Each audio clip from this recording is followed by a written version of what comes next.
still a really good wind day for us. So we think that if we have great conditions and this building swell, coming into, we know that there'll be really big waves tomorrow as well. So we want to see what we get here today.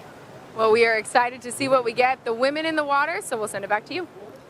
Thank you, AJ. Jessie Miley-Dyer, Chief of Sport, putting action out in the water for the quarterfinals, and she will just keep us posted on if it will turn into a finals day or even just adding the semifinals. But I love that we're getting these heats out there. 4 quarterfinals guaranteed with Lakey and Brisa Hennessy in the water. Megan, I loved it on dark. You know, you're watching the surf basically and didn't go too far, and you got to see those early forerunners start to come through before we got the call on today. Yeah, first and foremost, I'm a surf fan, as we all are, right? And I'm just sitting in here watching the surf all morning, and it was really small, but every 10 minutes the sets got bigger and bigger. Again, this is the kind of pipeline we like to see, these strong, stiff offshores, because they kind of hold the barrel open for a little bit longer. And this building swell, so we, a lot of times it will start the day off. It's not necessarily always the finals are going to be the biggest. So if we do finish today, like Jessie said, we might see some really nice size surf at the end of the day. Really exciting as we get to this part of the waiting period. We'll see what's in store for the rest of the day and for the men later on in the week as the men are called off for the day. Ross, take us through the Surfline forecast, and we'll see what we have for the Billabong Pro Pipeline this week. Yeah, so some really good factors that we're looking at basically for Tuesday. Today we have an incoming swell. It is going to be challenging today because it's long intervals that we're dealing with, about 18 seconds. So we're going to see a lot of double ups, a lot of late drops, a lot of dry reef at backdoor. Wind is really nice. It's east-northeast, so even though it's sort of strong, the direction is fine. You can see as the afternoon unfolds, it's going to get bigger. And today is a kind of day, Joe, where it could double in size within one set. It's just, we all have seen it on the buoys, and it's coming. You can see right there, definitely Tuesday is going to be the game day. We'll probably have to finish the men's on Wednesday because we need more than one day for the men's. So still some good surf on offer for them on Wednesday, maybe more rights that day, Joe. That's right. So today, Monday, tomorrow, Tuesday, which looks incredibly special as far as conditions are concerned, size, wind direction. And I like how we didn't just call it off this morning. We want to anticipate the afternoon, giving us some great opportunity out here. Brisa still scoreless with priority. Lakey just had an attempt on the backhand, a 1.33. Really working hard on her backside tube riding. Her and her husband Thomas went for a little morning lap this morning, and she couldn't believe how shallow it was with that sandbar, Megan. The sand is unbelievable how much it moves. Even the last time the viewers were watching this event, what's it really doing on the inside section right now? Yeah, Joe, you could almost stand up and only be in shin-high water on that sandbar on the inside. You can't see it on every shot, every angle from home. But this morning I did notice there were a couple people going backdoor, and where they went to kick out, it wasn't even half a foot deep. And you could just see the boils and almost dry reef. So all that sand has shifted over. As you can see from this shot, it's kind of more in the channel. So the more the swell comes in, I think, the more it's going to sort itself out in the lineup. As we see a little possibility popping up, no takers there. What are the things to think about when the sand is where it is today, Ross? Surprisingly, the sand is okay. I'm not going to say it's not an issue, but with the westerly direction, it's okay because the barrels are sort of soft and they're finishing open. It's not closing out. If it was straighter, more of a northerly direction, the sand would be a really bad problem. But right now, it's okay. The key factor that's going to be a major factor today is this is a raw, new swell. And with that long interval, it doubles up like crazy. It almost behaves like a river rapid. It's really hard to get down the face. Normal pipelines, a lot easier to find an entry, but on a day like today, it's really going to test them. It's going to be difficult. 21:30 on the clock. Always love saying good afternoon, good day to Dimity Stoy, a longtime CT shredder, now in the Challenger Series. Dim, really cool to see what people do with their support crew. And we're getting word Lakey's working with Shane Dorian. Yeah, what better legend to pick to choose to help you conquer this wave? And we know Lakey's put in so much work here. She came over about a month ago and was working with Shane Dorian, one of the best ever out here. So yeah, it's ammunition in her corner, and I was speaking to Shane about what to get, and he was just more focused on today, just going through game plan and more tactics like that style. You know, they've already put in the work of surfing out there. They've spent that time. So today the focus was just on heat strategies and yeah. We love it, Dimity. I just want to get a vibe in the Red Bull Athlete Zone. Quarterfinals are on. All these surfers are pretty amped up to get far in this contest. What's the energy like as we see Tati warming up behind you? I know, it's quite serious. It's game on, and Tatiana, she's been watching for about the last hour or two down here, just headphones in the zone. I think she's excited that the waves are, you know, the swell's on the rise. So I think every set that comes through, she just runs over and has a little look at the ocean, and she's fired up. Can't wait for you to start your DJ set, Dim. It's looking very serious in there. I know, seriously, I think we need to play some music and lighten the mood. Thanks so much. DJ Shimmy Disco, also known as Dimity Stoyle. When she puts a jersey on, she gets really barreled. Another great shot to break down the reef and the sand that we have in Pipeline. Those caves are unbelievable. It's always a great idea on a flat day in the summertime when there's not much movement to grab a snorkel mask and check it out, Ross. Yeah, you might score yourself a watch or some jewelry too. A lot of people lose items in those caves, and there's some scavengers out there that scoop it up, Joe. Sunrise shells too. Shh. Oh yeah, Megan. top secret. Sorry, I just got the look from Megan and Billabong. Yeah, that was scary. People get up early to find those shells on the beach, and I never find them. Right, same. Yeah, it's they say they find you, so if that's the case, I'm a little offended. They don't like me. A two-time world champ, a pipe champ.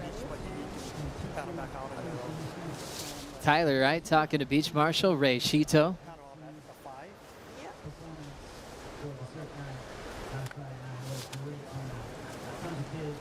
Looks like it's getting better. Right? Yeah.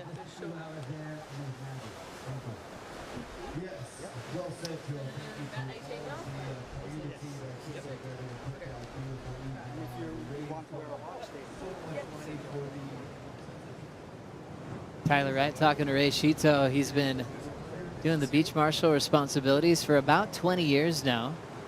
Now that he's retired from his career, he can actually spend more time on the beach. He loves it. He says he really feels the vibe of the surfers. You get to know him. Some like to get really chatty, and he'll come with them. And then some who are very quiet, he'll stay quiet as well. Yeah, and it's a great tradition too, especially here in Hawaii. We had, I'm sure Megan remembers, Rabbit, the legend Rabbit Kekai did it forever, and he'd always just tell you, hey, don't get interference. That was his tip for the day, always, no matter what. And you're like, okay, thanks, Uncle.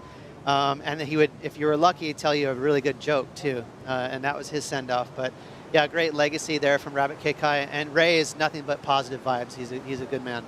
Yeah, if Uncle Rabbit told you a joke, he liked you for Right. sure.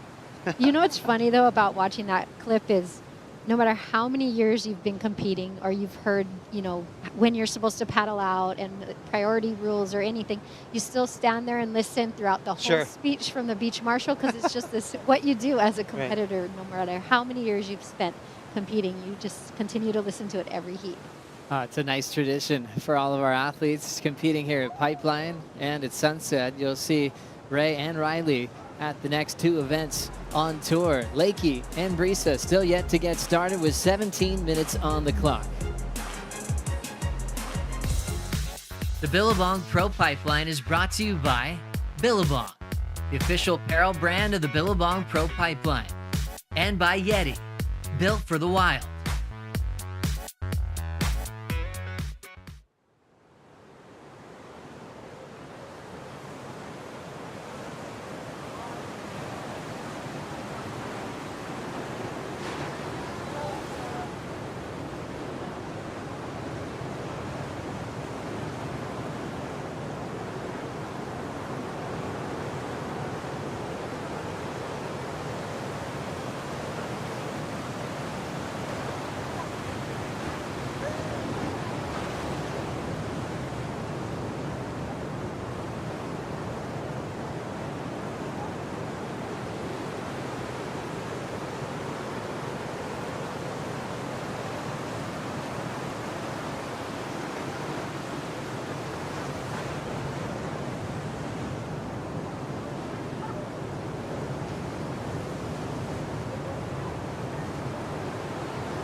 So this is our first WSL Rising Tides Pipeline edition. For the women to be at Pipeline and competing here on the North Shore is something that WSL is really proud of.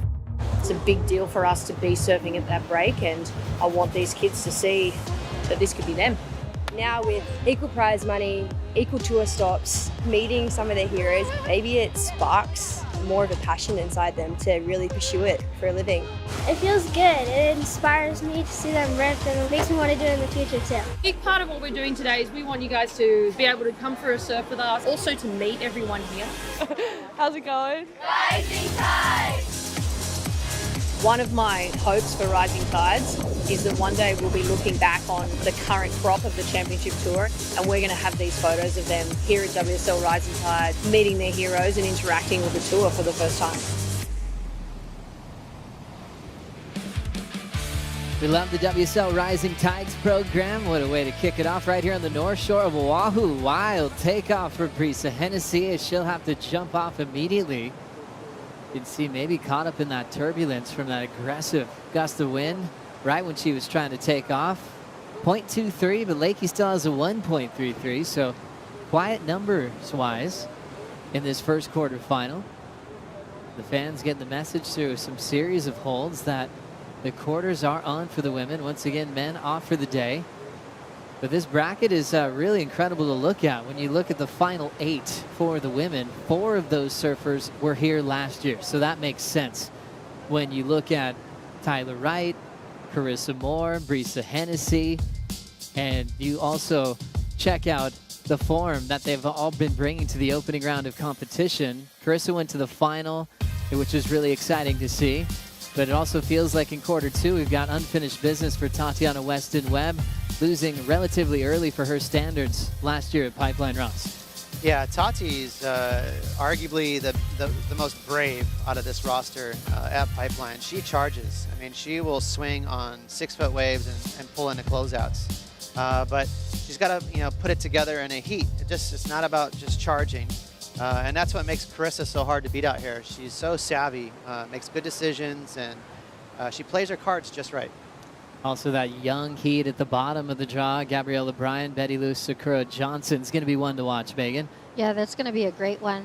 They've not only competed against each other in the juniors, grown up surfing against each other, and they're also really good in these types of waves, and they've been spending a lot of time out here.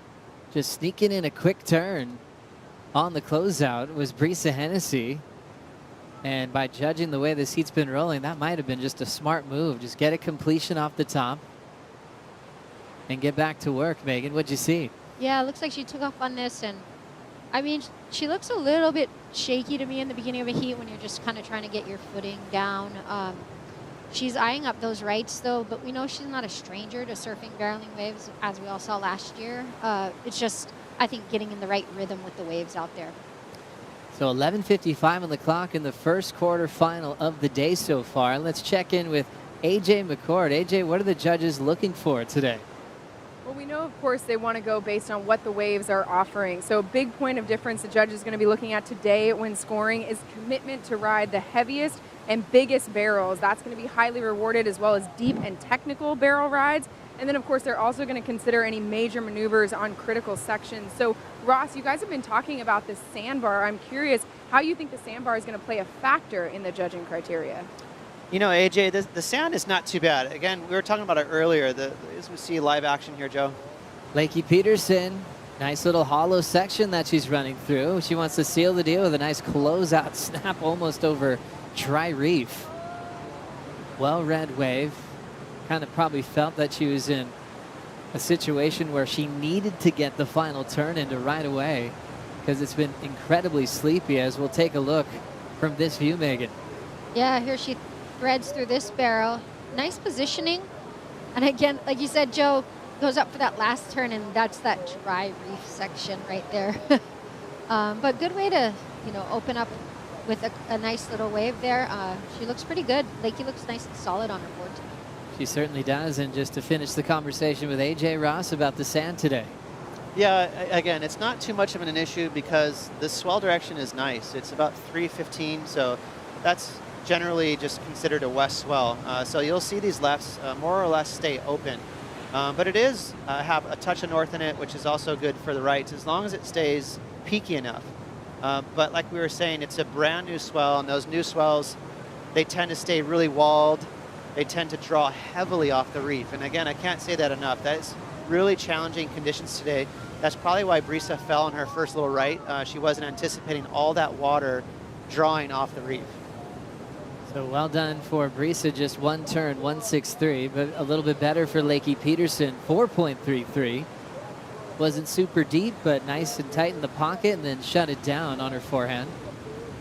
Lakey was so happy to be a part of the semifinals last year. She's trying to match that result, if not better it this season, as she really wants to be involved in the Rip Curl WSL Finals. I think that was the main effort. What she wrote down with her shaper, Britt Merrick, and also Brent Powers from Channel Island Surfboards. She's like, let's work on a quiver this year. That'll see me at lower trestles in September. Yeah, and I like that. You know, write down your goals, because what you want to happen, you want to write it out so you can see it and look at it every day. It's always good to put that one on the mirror too. Ross, I was listening to what you were saying earlier about the beginning of the swell. Is it almost like the beginning of the swell, the whole day is almost kind of like a morning sickness because it's sorting itself out while it's coming in? Yeah, I mean, it's Hawaii, the North Shore specifically, is different. You know, it's not like your typical location where you're like, I just need swell. As soon as the swell comes in, you're good to go. A brand new swell at Pipeline and Backdoor, because of how shallow it is, it behaves kind of crazy. You know, it really draws off the reef. Backdoor gets just bone dry, Joe. That doesn't mean you can't find a good wave, but it's challenging. 8:25 on the clock, fresh out of hair and makeup. Strider Wazalewski. Waz, good afternoon. How's it looking out there? Because you look fantastic. Getting it done, just getting the hair done for this hit, you know. It's beautiful out here. You know, we got some favorable winds. We got a new swell coming in.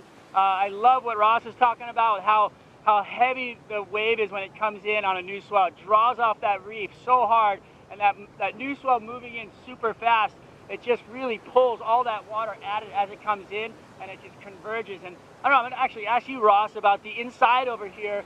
When those waves converge like that, does it change positioning on the reef? Because the ladies were kind of trying to push down towards Aints just now. I don't know if they were just kind of back paddling each other, or is it actually a change in the lineup when that happens?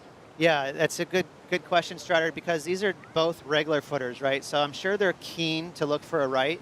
But with this new swell, it's really walled. So actually, I think the better waves today are the lefts.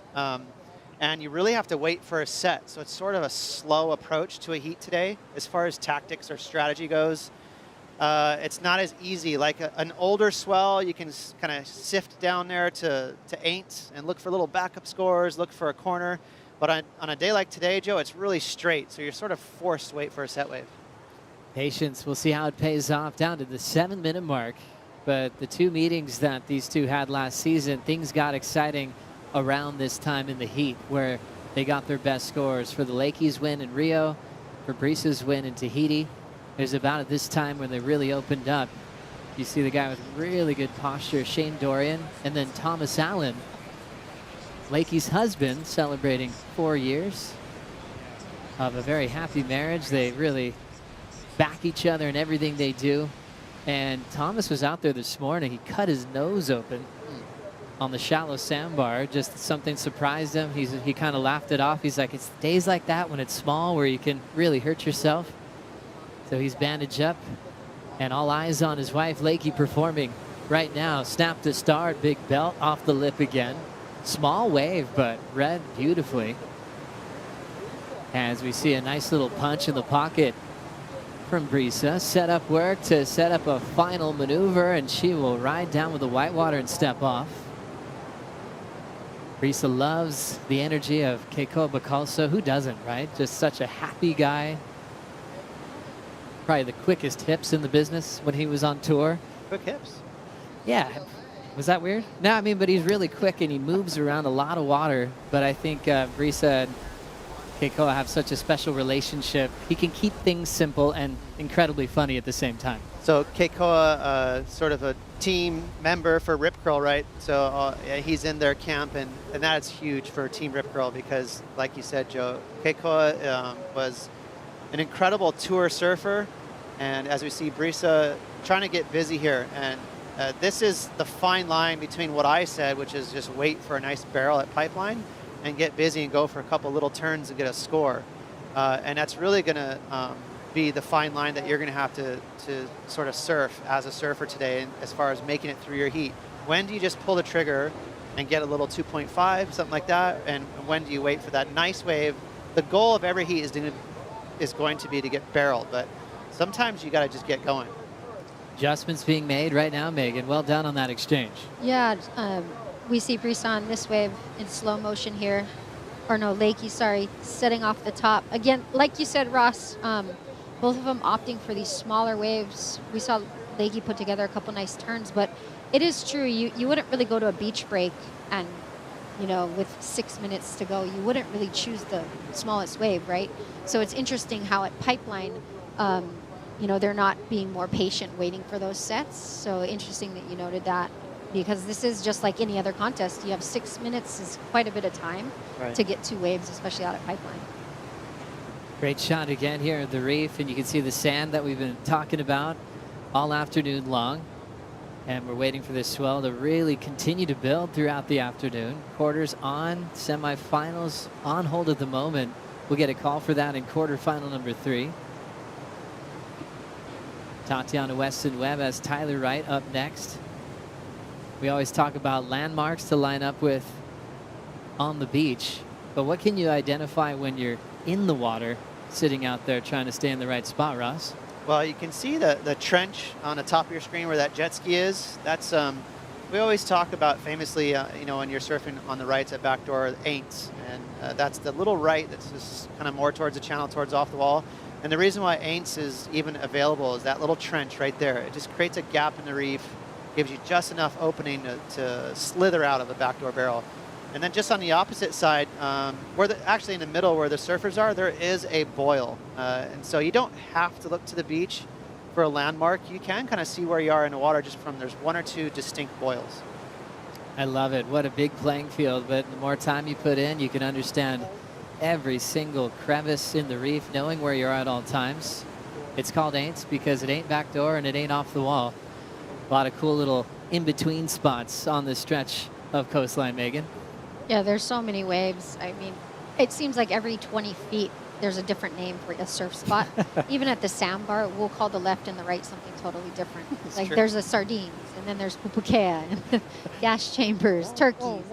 Sardines down low, Megan. What the deuce? And there's also a lot of clips from great local surfer Mason Ho, and he's got to remind people, hey, this isn't actually a real surf spot. I just surf here. There's dry reef and rocks, and it's actually a great warning, a heads up. Like, I just surf here because I surf here by myself.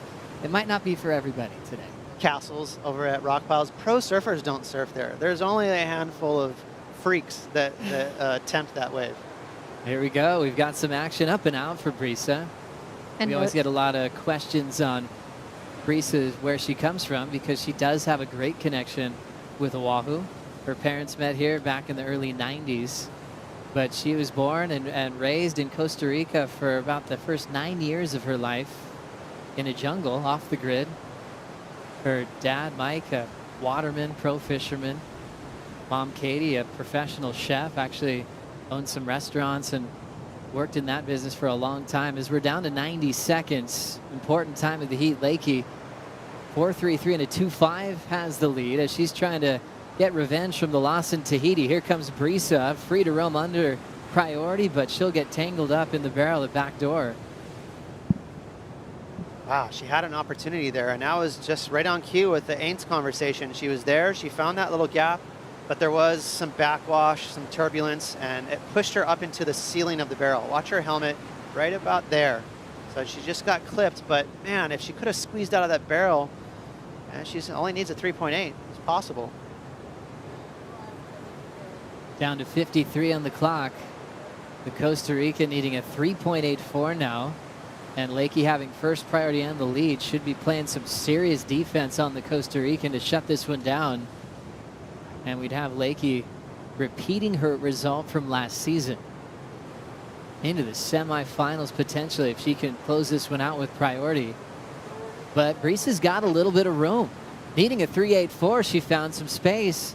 Might be good for one closeout turn, running out of water. Very risky section but that is the hard from Prisa Hennessy. Any sort of rail poke right there could have been real serious on that shelf, and she's going to call it a heat, chasing a 3.84, Megan. Yeah, Joe, my stomach just dropped watching that. Not because it was such a big wave, but you can see her take off here. She's going down the line, but right here, the bottom just drops off, and there's just dry under her. Good effort. You know, she went for it, but just not enough time there at the end of the heat. Prisa Hennessy locks in a 1.87 for that last wave. Not enough, and it's Lakey Peterson moving on to the semifinals in back-to-back seasons. In her first 2 starts at Pipeline. That's a great track record. Shane loves it. Britt Merrick does too. And her husband, Thomas Allen. Coming up next, Tatiana Weston Webb and Tyler Wright take on quarterfinal number 2 at Pipeline.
A couple of years back, the Maui Pro was continued at Pipeline. It had never been done before. We already had a few quarters completed at Honolulu Bay, and the message was things were moving to Oahu. And it was Tyler Wright to take out the title as she lunged into big backdoor pits, absolutely charged, and was able to wear the yellow jersey and kick off the season #1 in the world.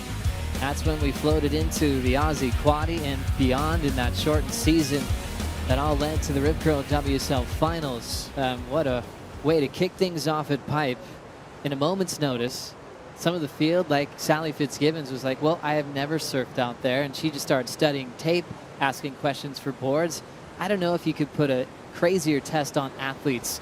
Right when they're in gear to surf one type of wave like Honolulu Bay, to then move to Pipeline. Hats off to what they did that special year, and even more credit to Tyler Wright for taking the title.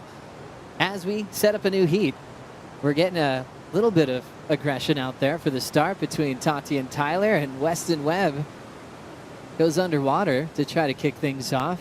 Joe Trappell, Megan Abubo, and now Laura Enever stepping in for the call. This is definitely one of the heats we picked out this morning as one to watch today, Laura. It really is. I mean, Tyler and Tati, what a combo. These women have had so many, heats and events. They've pushed each other in. I was actually just looking at their history of, all their matchups. And in all of their matchups, they've pushed each other up to getting 16-point totals or more. So these girls really love a good battle. I think their first heat was a final in France, and their most recent heat was a final at Jeffreys Bay. And that one started off unbelievably well. It was like 20 seconds into the final. Tati went first, Tyler on the one after. They basically matched each other with 7 range scores, and you're like, oh, this heat is on. One of my favorite finals of last season. Yeah, and it was always incredible to see the matchup between the powerful regular footer versus the powerful goofy footer. So I love that matchup, and they're both really experienced competitive surfers. They have a lot of respect for one another, and I also love the performance that they have out here in pretty heavy water. When you look at these two in history, it started off heavily favored in Tyler Wright. We're talking Tyler Wright was undefeated in 5 straight matchups against Tati. That span was about 2015 to 2019, and everything completely changed at Margaret River for Tati getting a win there and then the big final win at Jeffreys Bay. So now Tati's starting to figure things out against that crazy streak that could have haunted her. She could have been like, oh gosh, I've never beat Tyler before, and all that's changed. So it feels like Tatiana has the momentum coming into quarterfinal number 2 at Pipeline. Let's break down some strategy with the WAS. What do you have for us? Thank you very much, Joe. Well, I was just checking out the positioning of the surfers in the water. Tyler kind of over here on the back door side of things, and Tati looking at Pipeline. We heard Ross talking about it earlier. You know, we're going to be looking at those lefts. You know, wait for them. Oh, little set. We're going to wait for those waves to come through, but I think the better waves that are coming through are the lefts, is what Ross told Tati. So I think that's the strategy for her. These backdoor nuggets, you can see them coming in. They stand up really tall and long, but it's really hard to make it out of the end there. So there's not a lot of makeable waves out on the right-handers. Thank you so much, Strider. It's kind of a conversation, Megan, you were having with me this morning, just looking at a forecast, how much that can change the favorites in the draw. Now with this left opening up for Tati, that could be a game changer for her. Yeah, Joe, that was one of the things this morning when I was watching the surf and just kind of seeing that swell build. Tati's, I mean, not to take anything away from her backhand surfing because it's phenomenal, but there aren't many goofy footers left in the draw. And, you know, Tati on her forehand, I'd say in a windy day like today and a lot of power and Tati putting a lot of time in out here, she's one of the toughest surfers in the draw. And, you know, it changed from being smaller backdoor like the other day as to what the conditions are showing us today.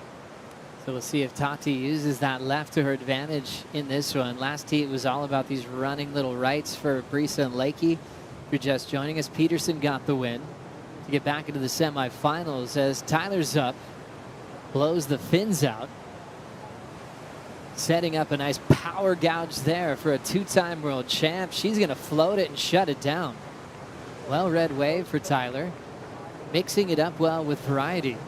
Yeah, love that start for Tyler there. You know, just looking strong, powerful, committed, and obviously just going to turns there. But really liked what I saw there. There's a lot of flair, just getting low. Solid first turn, Megan. What'd you think? Yeah, beautiful first off the lip.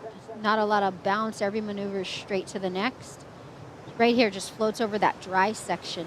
Something that I noticed. Oh, you can see it here. See how she just does this first turn? But I love how she releases the fins. She comes down with the lip, and then she's eyeing up this next section. Nice big off the top snap there, and then finishes up here, but stays in the lip as long as she can. You can see here, Tyler's been working on her. She's been working on her fluidity of her maneuvers, and I think Laura and I were talking about this the other day. She just looks super springy and really complete right now. Her repertoire, Laura, is just really opened up from what I'm watching her do this year. Yeah, I mean, she's been doing those blowtails since she was 12 years old, or even 8. But yeah, she just looks so connected to her surfboards at the moment, working closely with Pizell. And, you know, she's been over here in December surfing pipe at all, you know, at all spaces. And so, yeah, it's been really cool to see just what she's been doing out here. Exciting times for Tyler Wright and Tatiana Weston Webb. Let's hear from a semi-finalist. Lakey Peterson's with AJ. Lakey, the official first semifinalist of the Billabong Pro Pipeline here in 2023, the first heat of the day. What did you and Shane talk about your goals for this first heat? Yeah, obviously the waves were really tricky, so we were just kind of trying to, or Shane was just helping me identify like the really good ones to go on, and also realizing like it's very possible to win the heat with a 3 and a 1.5, and I, you know, had a little bit more than that, but that was what it ended up being. So just kind of, I don't know, making sure you take enough chances, and especially after I got my 4, I was like, hey, I just need to back it up, make her need a little bit more. So yeah, we talked a lot about strategy, and I was really stoked to get things going in that heat and make it through, obviously. It worked out. You did get that 4 on that wave. You're now a back-to-back semifinalist here at Pipeline. What are you going to take from this heat, carry forward into the semifinals, either from a mentality perspective or what you learned about how the waves are breaking if we run this afternoon? Yeah, you know, I made the semifinals last year, so I really hope I can go 2 further, I guess, make final and win. But it's really great to start out the year in this way, and I guess my takeaway is just keep my foot on the gas and be smart with my waves and selective and just finish them clean and you know, not have too much expectation, just surf solid. So I'm really looking forward to it, and yeah, hopefully we finish this thing today and it's a lot of fun. Oh, it worked in the first one. We'll see you in the next one. Congratulations. Thank you.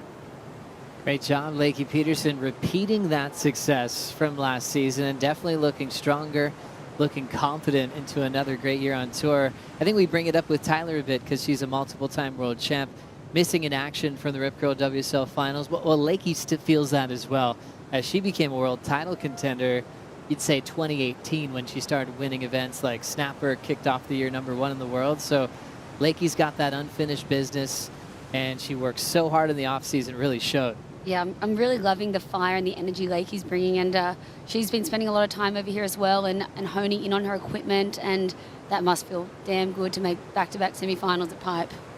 You know, to Lakey's credit too, she really took the responsibility to hire Shane, to have Shane in her corner. That shows her being serious. We've seen her over the last few years take the time and energy to improve in bigger surf, and then also improve on her backhand, barrel riding, and just be real comfortable. And taking that initiative this winter and hiring a pipe specialist like Shane Dorian, I mean, that really shows the responsibility as a professional athlete to make the stars align so that you can hopefully win your first pipe event. It's interesting with Shane, something that you hear quite often is reps and just putting in time. No matter how crazy the crowd looks, no matter what the waves look like, it's just time, and really making an effort out in the lineup just to see which waves are breaking on certain directions, what the reef is like. And so if you join Shane Dorian for support, he's going to put you out there more often than not. For sure, and that's the thing. It's like he even said it. You know, no expectation, and that's what you have to do at Pipeline. You know, you're working with Mother Nature. She's one of the most beautiful beasts at any size, and for Lakey to go out there when it's bigger, when she's uncomfortable, just to check out those lineups and see where you are and where the best guys in the world are taking off and positioning themselves to get some big pits out there.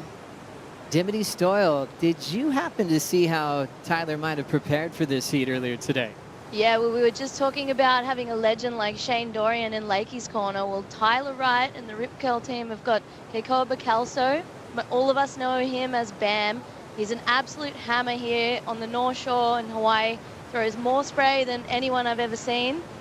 So he's been out in the lineup just before the event started this morning and just surfing with Brisa and Tyler. And yeah, it says there's just getting them comfortable and having fun. He's such a happy, fun guy as well, so he'd be making them feel nice and relaxed out in that lineup, as well as giving them his secrets. I love it, Dimity. It's really cool how people can change with different top athletes or former athletes to invest in, to get a different take on something on tour that could feel brand new again when they get some new insight. As we see a closeout there, Tatiana going up and down. And Joe, Bam used to be on the CT tour.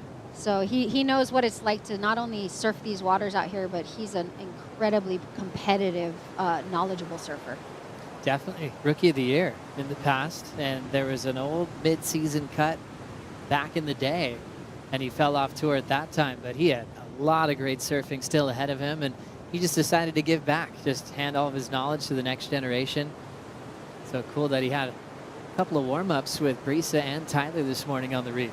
Yeah, cool to hear that the coaches are getting out there this morning. Today's not your average day at Pipeline. It's pretty tricky out there. We're going to see that swell keep rising throughout the day, but there's a lot of waves that are closing out. It's quite hard to pick the waves that you want right now. As you can see, Tyler just trying to pick the eyes out of it. But yeah, for the coaches to be out there, that's going to really help and try identify, yeah, like you were saying, cracks in the reef. There's more sand than usual. All these things that are going to play into finding the wave. Yeah, Laura, it's great to see, the ex-professional surfers from the CT Tour, showing their knowledge to the next generation and really guiding them, as we see Tyler on this snug.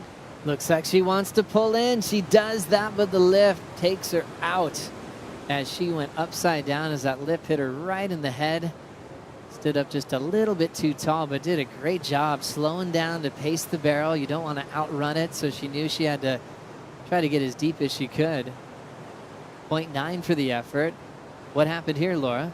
Yeah, and Tyler, she can get so compressed and small on her board, and I really thought that she might have it there, but that little bit of that wave just clipped her at the end there, unfortunately. But that would have been a nice one to try punch through. But 4.67 for her first wave. That's that was just turns, so that must feel really good and a confidence boost to know that she can go to turns in this heat and get high 4. Yeah, Laura, I was just gonna mention that it'll be good to see a barrel in this heat. I know we just saw Tyler not make it out of that last one, but because Tyler, she surfed so incredibly well on that wave, we're kind of seeing that's the bar right now. Put together 3 wonderful turns, and she got a 4.67. So obviously they're going to look for that barrel out there. So it'll be neat to see who gets that first barrel and makes it out of it and see the score line. Tyler swinging again, pulls in, cool style, and she will come out. Now lays down a snap off the lip. There's the float to finish. Well done for Tyler Wright. And it was really cool. She got that next chance so quickly. She fell in the barrel just now. Then she gets another wave, gets quite a few turns to follow as well. Yep, she's found a little sweet spot there. That little part on the inside of back toe, as you can see, it's so dry there. But, Tyler just finding that. It was exactly like that wave before, but this one opened up. So just maximizing that tube there. But, she's found that inside area where there's so much dry reef and the waves are going to really open up, but they are smaller. This is dangerous for Tatiana Weston-Webb. She's got Tyler roaming without priority and improving on her numbers, and looks like she's only focused on the lefts at the moment. Strider, what did you see there? Yeah, watching Tyler's strategy, she is just picking up all these little nuggets over here on the inside. Basically, it's the Aints Bowl, because it's 8 back door and 8 off the wall, but it's just in between, and there's a really nice little wave coming in, and it's a subsidiary swell. So our new swell, which is the dominant swell, is coming in right now, and it's right now I'd say it's about 4 or 5 feet at 18 seconds, which is a big sweeping kind of more west swell. And then the leftover from yesterday that we're seeing is this northwest swell that's what she's picking up, those little nuggets on the inside. It's a shorter period, and it's sneaking underneath the other swell, and every once in a while you get those nice little clean ones like you saw her get just now. So she's done the math, she's watched the waves, she's finding those little nuggets on the inside. Love it, Strider. Really cool to see how she's adapting to this line of a 5.17. That's how the judges reacted to that quick little pit and a couple of turns as she's extending her lead over Tatiana Weston-Webb. Tati now needs a 9.11 with about 13 minutes on the clock in quarterfinal number 2. We'll be right back.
The wind just started howling, and I think a majority of the crowd went in, and I felt like that was like when I had a good opportunity. And yeah, luckily I had one of those weird wide bowl ones where it kind of just shifted straight towards me and no one was around me and barely made the drop. But then my nose like caught just the slightest bit, so I thought I was gonna like die for a hot second.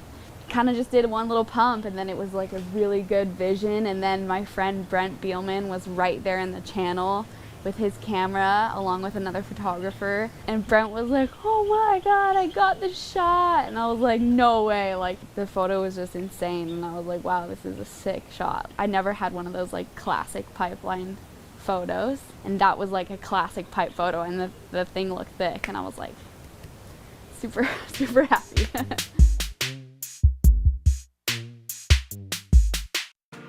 Love Tatiana breaking down her best one ever so far here at Pipeline, and what an accomplishment as a pro surfer for the men and the women to have a shot like that of themselves at the most meaningful wave in the world, that hollow, that thick. And you know, the way she describes it, it felt like a gift, a wave that came right to her, and it was meant to be. With now 10 minutes on the clock during the break, Tyler stayed really active, Laura. Wow, look at this Tyler pulling in and just getting over that foam ball there. That was a hard exit, but she did really well to make that. Look, just sneaking in here. Amazing style there. Went a bit wonky, but look at that muscle that she just pushed over there to make that wave. That was very impressive. Yeah, you can see her set up right here. She kind of scoots up on the nose of her board, but right here it almost clamps down on her. But she, as you said, Laura, she's so strong, and you just see how shallow that wave gets and kicks out of that one. But you know, Tyler's really showing us her barrel riding skills right now, and she's staying busy. I like what she's doing. I kind of want to see Tati get in the mix a little more. She's been pretty patient over there on those lefts, but I think she'll be hearing these scores and maybe she'll change her game plan. This is about when you say to yourself, all right, something's not working, I need to change it. Yeah, I wouldn't be surprised if Ross would be waving her over there soon. I mean, Tyler's last two waves are 5.17 and a 6.5, so, you know, she's going to have to make a move soon with 8 minutes remaining. I totally agree, Laura. An exciting time this year. We have the CT Shaper rankings. John Pizell, he likes winning. He likes winning a lot. I saw him playing pickleball one day. He was yelling, he was animated. I think he was kidding a little bit, but he's excited about this one. Pizell's got Tyler riding a 5.9 Highline model in this seat. It's not freshy, it's a bit of old gold, as he calls it. Remember, Shapers are awarded points for men and women results, but once they get to the quarters, so that's right now. John's getting points for Tyler's performance. He wants to get her moving on to the next one. Tati's on sharp eyes, so they're collecting points in these CT Shaper rankings. So winner's going to be determined before the Rip Curl WSL Finals. And then things will get interesting. We'll keep you posted on this. If surfers using different shapers along the way, the points are awarded to the shaper ridden in the last heat win. And so we'll keep you posted throughout this year, honoring the shapers and board builders out there that make these incredible crafts to compete on. You know, Joe, and I don't know if the rest of the world, what the shapers do, but here in Hawaii, John Pizell, he's probably his best test pilot. He's always surfing. We won't say his little secret spots he likes to surf, but he's always out there when the waves are good. He's a great surfer. So are all the other Hawaii shapers. At least I've seen him in the lineup. It's great to see your shaper in the lineup. So if you ever see John out there, you know, he's his #1 test pilot. Snake him. Yeah, John's the man. He loves putting in water time. He fell in love with this place back in the early 90s, and he's never looked back. The relationship he has with John Florence, I think, is world famous, but it goes beyond that with a lot of great local surfers, from Koa Rothman to Nathan Florence. There's a lot of people that pick up his craft and rely on it. Heavy conditions, small conditions, he's really versatile. And Pizell's always quick to thank Jeff Bushman, for all the things he learned from him back in the day, as he definitely found his calling in life, creating great craft for the best surfers in the world. And that's a good backstory with a lot of these shapers, and that's why the CT Shaper rankings is so amazing, that some of these shapers might have just been your local shaper that might have not been world-renowned or known worldwide, but because they have a connection with a young surfer and they work with them throughout their entire career, other people now want to ride their boards. And that's not just, you know, regionally, that's like globally, and that changes once you get someone like John on your team. So hats off to all the surfers that really support their local shapers, because without that important relationship, some of these guys will just be a regional shaper, you know.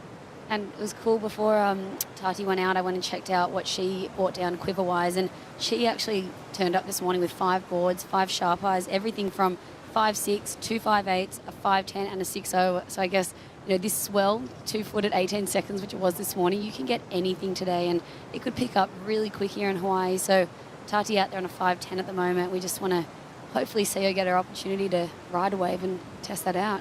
Exactly, with 5:45 on the clock, Strider Wasilewski, without looking at the scaffolding or listening to the beach announcers, can you tell me what Tatiana Weston Webb needs to move to the semifinals?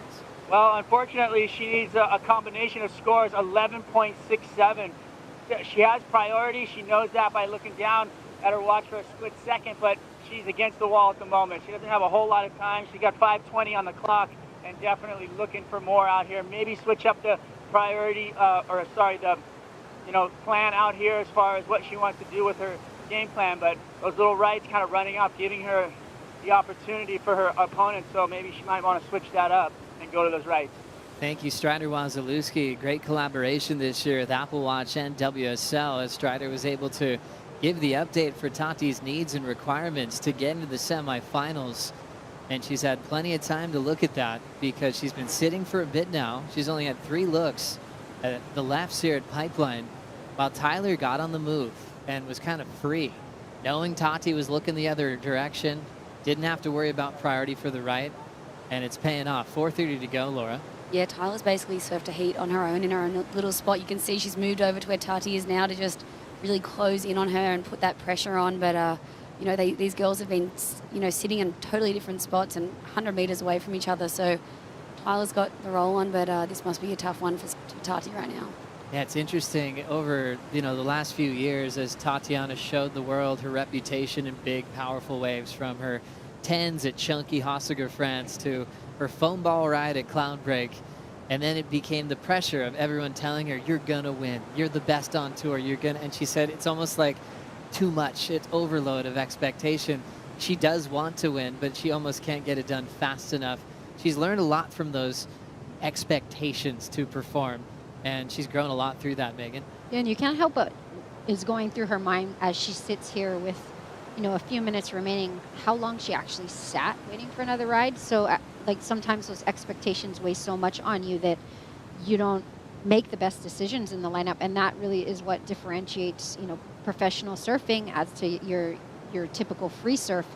I would still like to, with time dwindling down, I'd still like to see Tati get one solid wave out there, whether or not it's a backdoor wave or a pipe wave, just so she can come in with her head high. Great call there. 3:10 on the clock. AJ McCord has found herself in the beach park.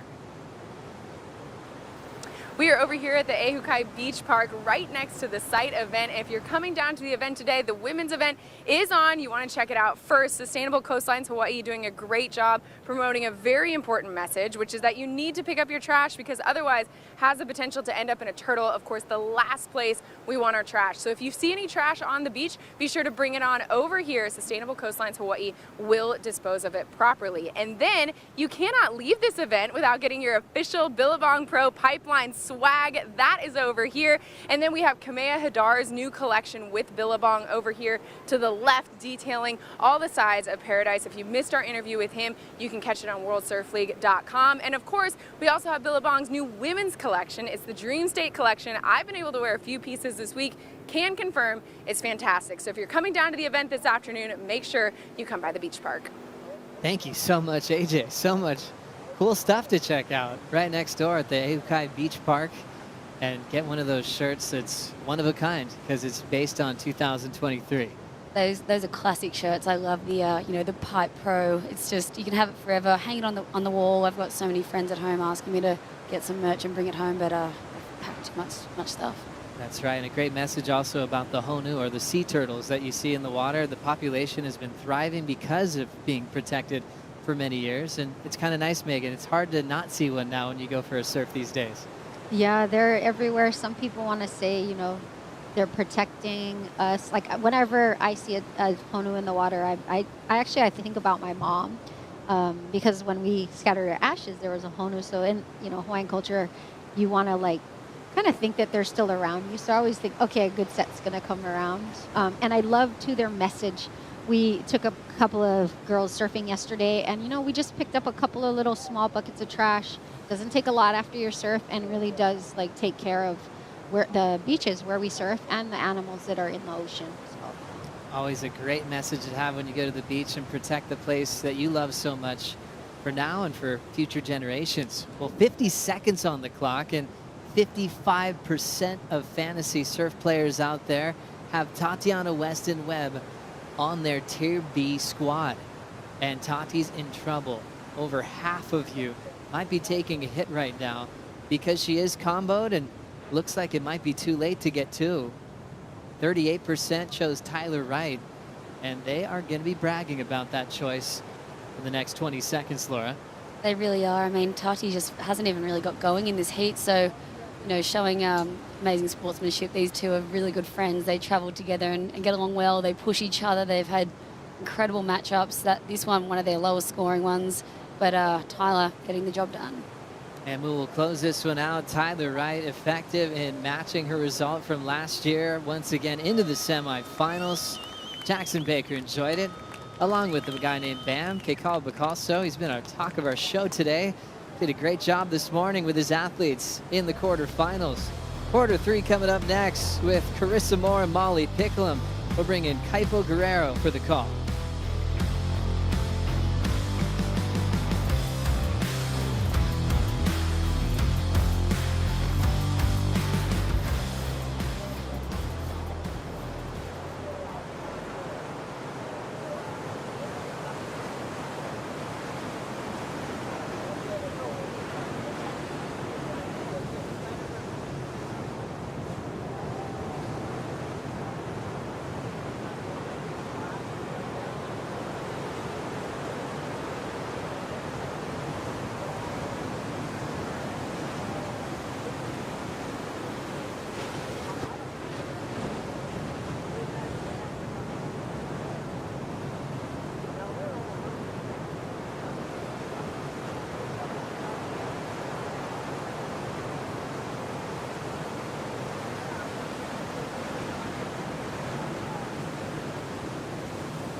What was it like seeing her coming for you?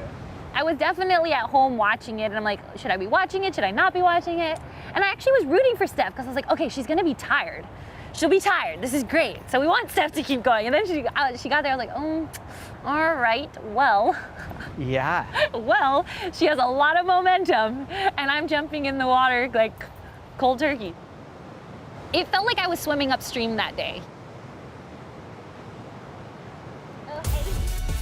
Back at the Billabong Pro Pipeline, one-on-one with Carissa Moore and Joe Turpel. You can catch that. The full conversation on WorldSurfLeague.com. Quarterfinal number 3 out in the water.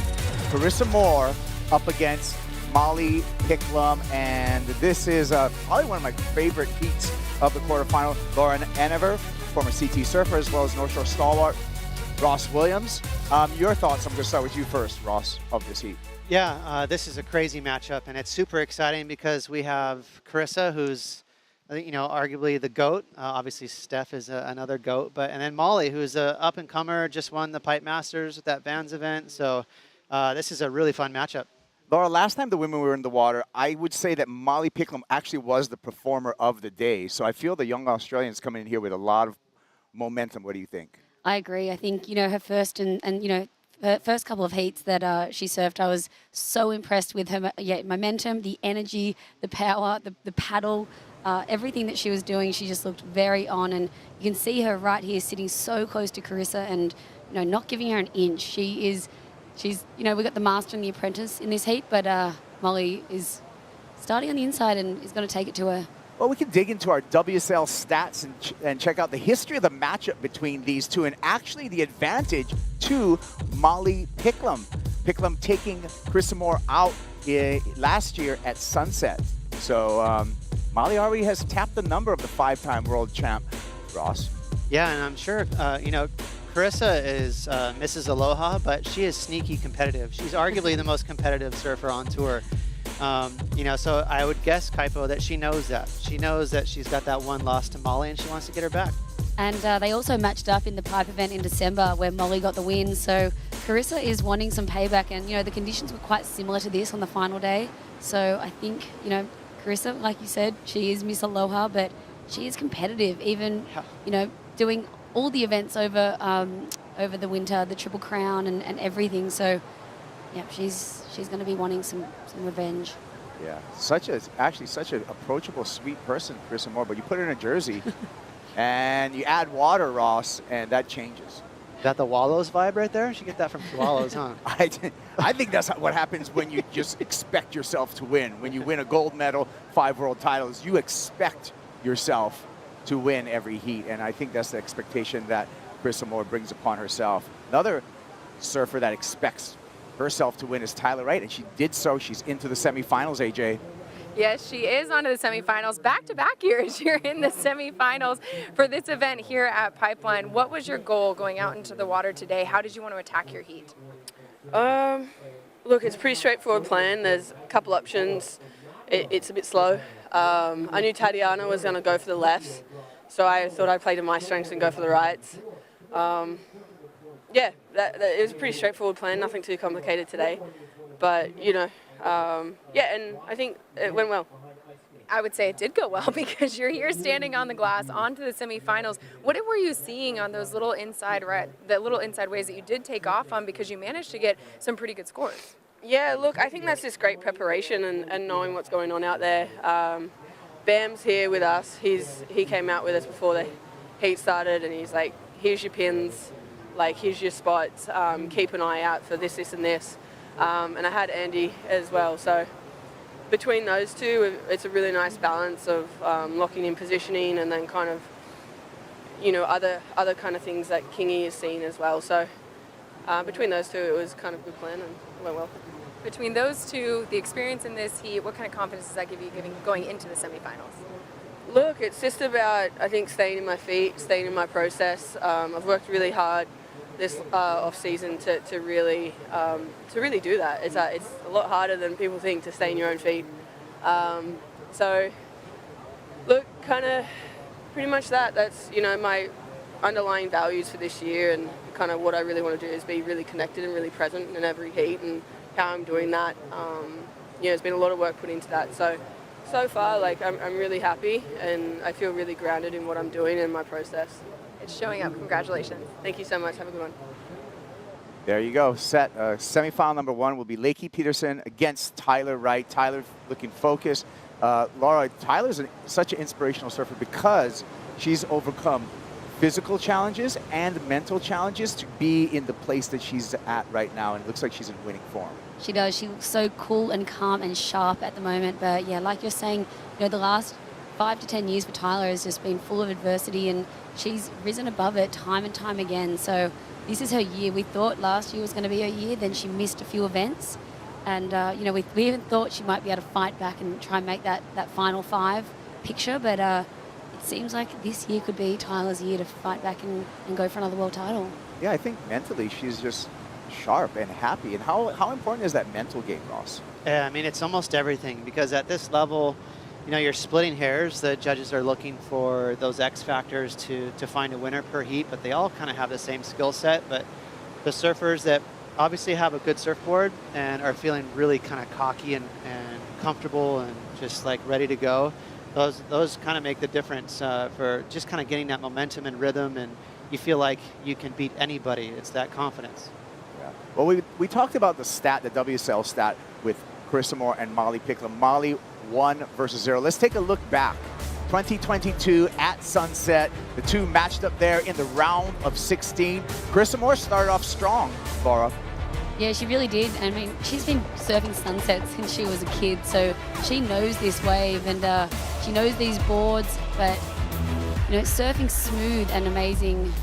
Fortunately, Molly just had that X factor on this day. It's a challenging playing field, isn't it, Ross? Sunset Beach. It is, and a lot of the waves are fat, mushy, so if you can pick off the best waves with critical sections like that, you're going to beat your competitor. And Molly, you know, being a rookie, she did a brilliant job finding a wave that had critical steep sections at Sunset Beach. Yeah, this matchup, Molly Picklum with a 13.032 wave total versus Carissa Moore with an 11.2, and Molly, her rookie year, taking a big win. That was a big confidence booster for Molly Picklum, Laura, but she did have a difficult year on the championship tour. She did not survive that mid-season cut. Yeah, I feel like there was so much hype around Molly when she got onto the tour. She did so well in the Challenger Series. She was flying on through, but, you know, the tour, the World Championship Tour is a different place, and it's got these incredible world champions and competitors.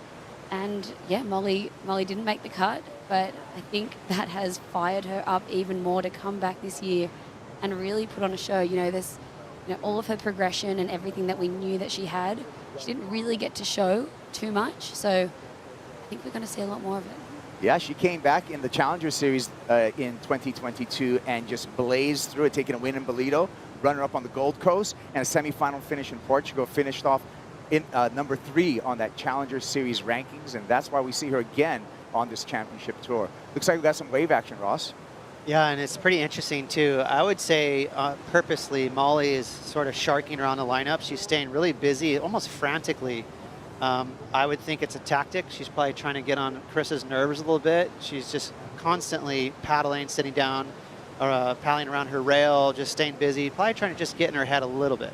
Yeah, a reminder to the viewers that right now they are in an open priority, so no priority established as of yet between these two surfers.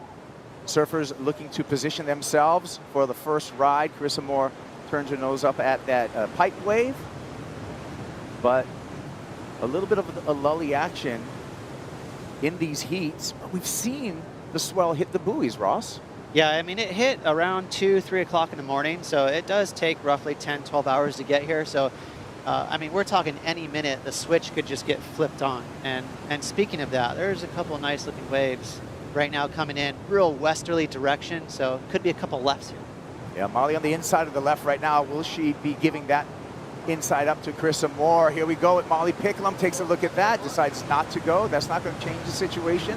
Still in that open priority with the clock ticking down, Laura. Maybe a couple more sets coming through. You spent some time out here, Laura. How do you identify the ones to go?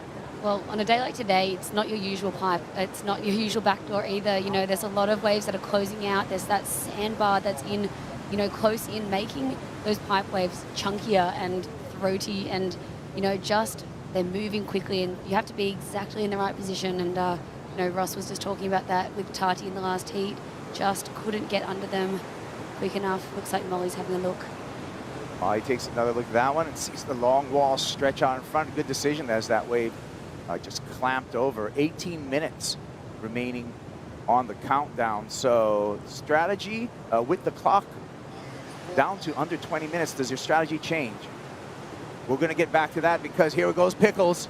Pulls in and had to get it started somehow, Ross. Yeah, well, that was positive. The fact that she knifed that drop, leaned all the way forward and handled that, you know, that was a technical drop, and she did everything right. She was just positioned too deep. But that was more of a sort of a shot across the bow for Carissa. Like, no, I'm going to hold the inside position and keep you off this wave. I know, I did love that. You know, they've been fighting and going back and forth this whole heat. 17 minutes remaining, our first wave ridden, but absolutely love this from Molly. She's got incredible technique on her backside tube riding, and you could see there that, you know, if she gets a wave, she's going to be, you know, she's got one of the best backside styles I've seen. And Kaipo, that's the tricky part about today, and you mentioned it too, Laura, where, you know, with this brand new swell, it's a big interval, and it's a lot of energy, so it draws off the reef. That makes a lot of these waves, they appear as they're coming in, you're like, okay, everything's normal, I'm going to position myself, and then it lurches on the reef and closes out, or it's really fast. And it also behaves like a double up. So there's a lot of force and draw off the reef, and it's surprising these surfers. Well, let's check in with Strider Wazalewski out in the water. We're going to try and get out of the way of the set really quick. Okay. Sorry, guys. Hang Okay. on 1 second. 1 second. We'll be right back. Here we go. Love that pink cap he's sporting. Strider swimming. Okay. You out of harm's way, Strider? Yeah, we just had to get out of the way of a set. But, you know, we got athletes in the water. We got Molly and Carissa, and, they, you know, we got the Red Bull athlete area up in the contest area. But then just down the beach, a couple houses, you got the Red Bull Performance House, which is where the athletes are all showing up to get ready for their heats. And we're staying right next door. I actually walked over there and saw Carissa and Molly, not a word, ice cold, just stared out the water, absolutely zero conversation between the two. So what you're seeing in the water started a long time ago this morning on the beach, and the rivalry and the positioning and the posturing has been going on all morning before they even hit this heat. Thanks for the reporting, Strider. Yeah, we saw that over at the Red Bull house, both of them on opposite sides of the lanai. And a lot of times, Laura, you know, the game starts before the horn blows. It really does. I mean, these women would have woken up this morning, you know, put on hold and just been stewing on this and just doing everything they can, probably surfing, getting their boards ready, just watching the waves. But yeah, sometimes that ice cold approach, yeah, it actually hurts. Ross, we took a look from up above there, and we had a chance to talk about some of the positioning there. We'll get back to that because it looks like Molly Picklum is looking, scratching over to back door, but back to the positioning on the surfers. And there we go. Your thoughts on the positioning, and just also talk a little bit about that bottom that we're seeing straight through to the bottom. Well, you can see Carissa really found her mark. She knows that where she wants to sit to find the wave, and she's scratching here. Here she goes, Carissa Moore going back door. Stalls into the barrel, and the foam just gets a hold of the fins, a little cavitation there, and she goes down. So neither surfer completing a ride as of yet. And Laura, that's going to keep this heat very, very tight, and we're just under 15 minutes. Yeah, under 15 minutes, but good to get Carissa moving right now, and she's identifying these small waves that Tyler got just here, just trying to slow down. Unfortunately, just not being able to squeak out just catching the nose there at the end. That, you know, it's gurgly. There's everything that pops up here, and unfortunately, that's a missed opportunity for Carissa. Yeah, uncharacteristic. You rarely see Carissa fall.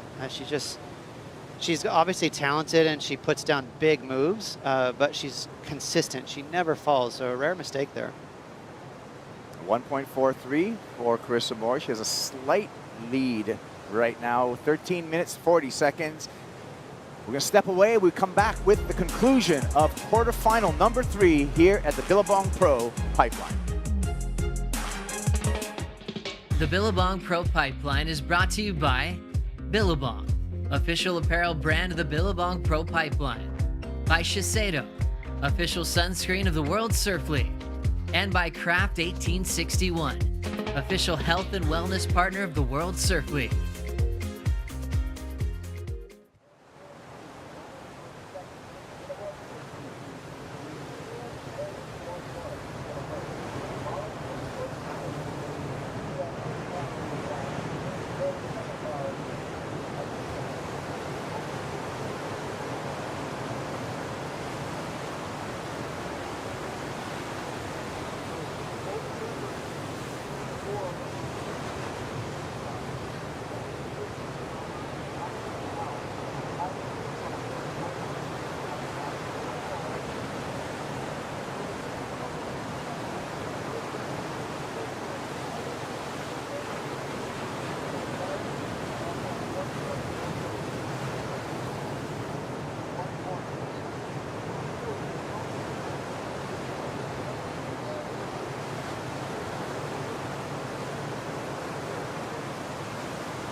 Tons of people come to surf the North Shore every winter, and I think we have a kuleana, a responsibility as ocean people to make sure that our aina and land stays healthy and clean.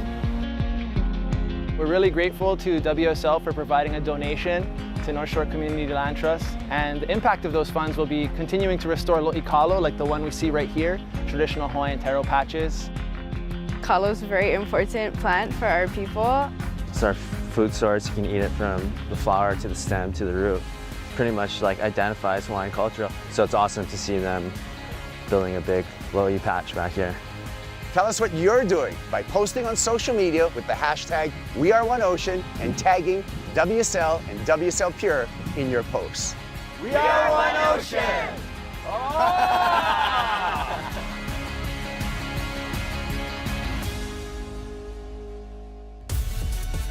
Yeah, great having Billabong surfers Josh Moniz and Eve Wong out there at the Waiale'e Lo'i and the local ia as well. So on one side of there on that land, there's a Lo'i, which is a taro patch, and the other side of that land is a local ia, which is a fish farm or a fish pond that Hawaiians used to stock with fish farming. So great job by the North Shore Community Land Trust restoring that area there.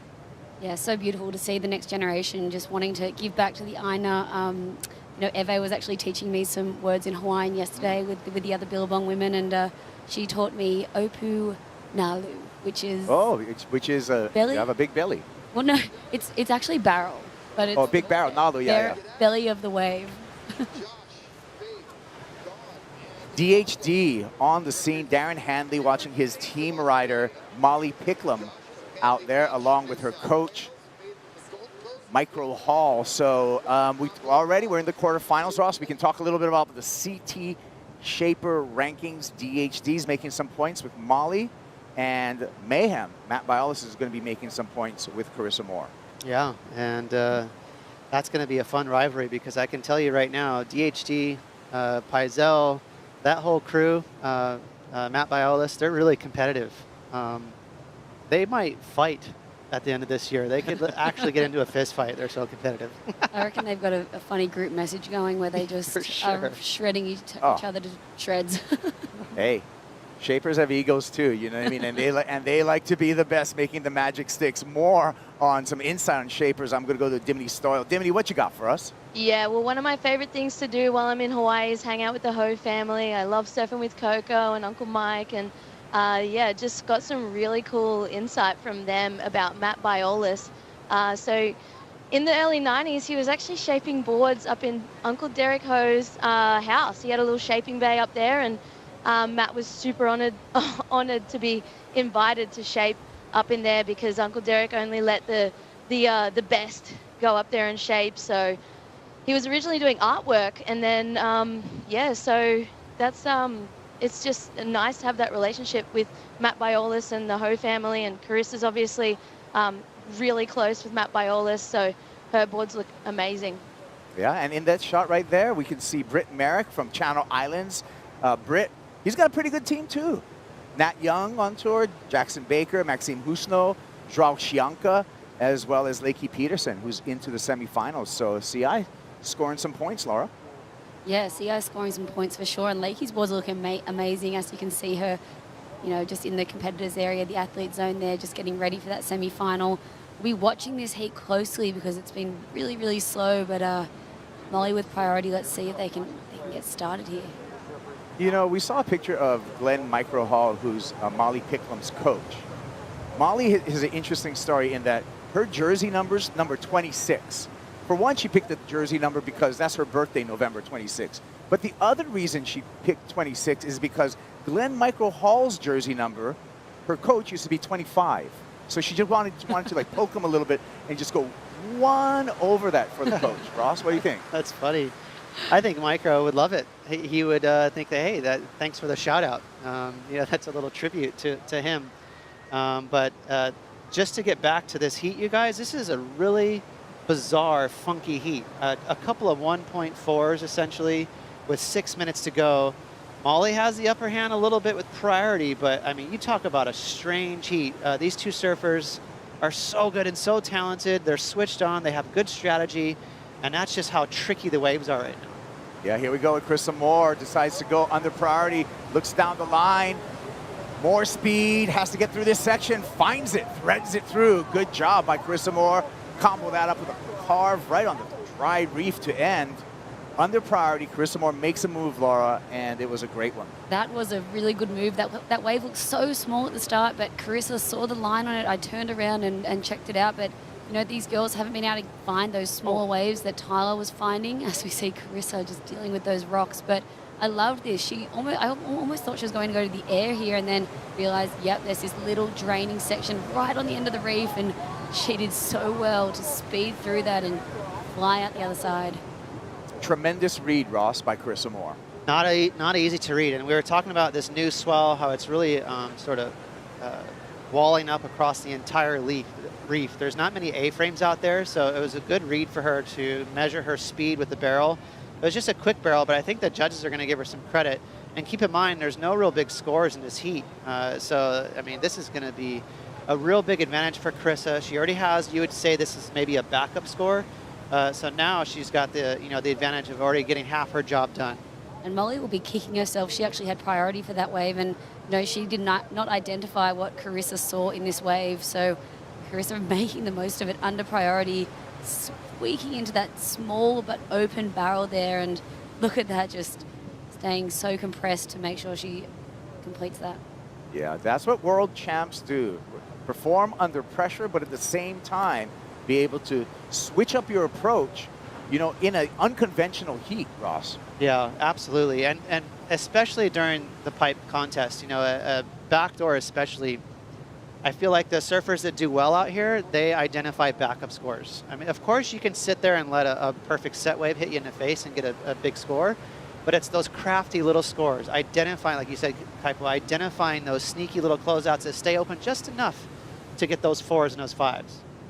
Hawaiian Water Patrol on our Red Bull jet ski, patrolling the water, our first responders, and celebrating the support from Billabong to Hawaiian Water Patrol, Uncle Terry Hui and his crew, who basically invented a lot of these first responder life-saving methods and have shared that to the world, Laura. Yeah, and you know about that because you know about rescue skis. Totally. I mean, the protocols that they have now are just so amazing. It gives you that security, and can't thank the Water Patrol enough for all that they do. Just there were so many swells over the start of January, and they were just working and being out in the water all day, every day, saving lives. Yeah, and looking over you as you claw into 20-foot waves, 25-foot waves, whatever that was, Laura. That was a crazy one. We'll talk more about that. That could be a record setting. The more I look at it, the more I'm blown away by it. Well, down to 3 minutes and 20 seconds priority with Molly Picklum. Just a 1.33. Picklum needing a 4.77. Ross, she has priority. What's the play? Little unlucky because we saw Carissa right after her wave basically duck dive into the reef. She might want to check her fins, by the way, but she decided to paddle around all the way through pipe. So the last 3-4 minutes, Carissa's been taking a bit of time to get back out. Not one rideable wave came in for Molly, so she needs the ocean to cooperate right quick. And I guess that's the X factor, right? You can't just summon waves. You're going to have to play with what's dealt to you. But Picklum is running out of time, Laura.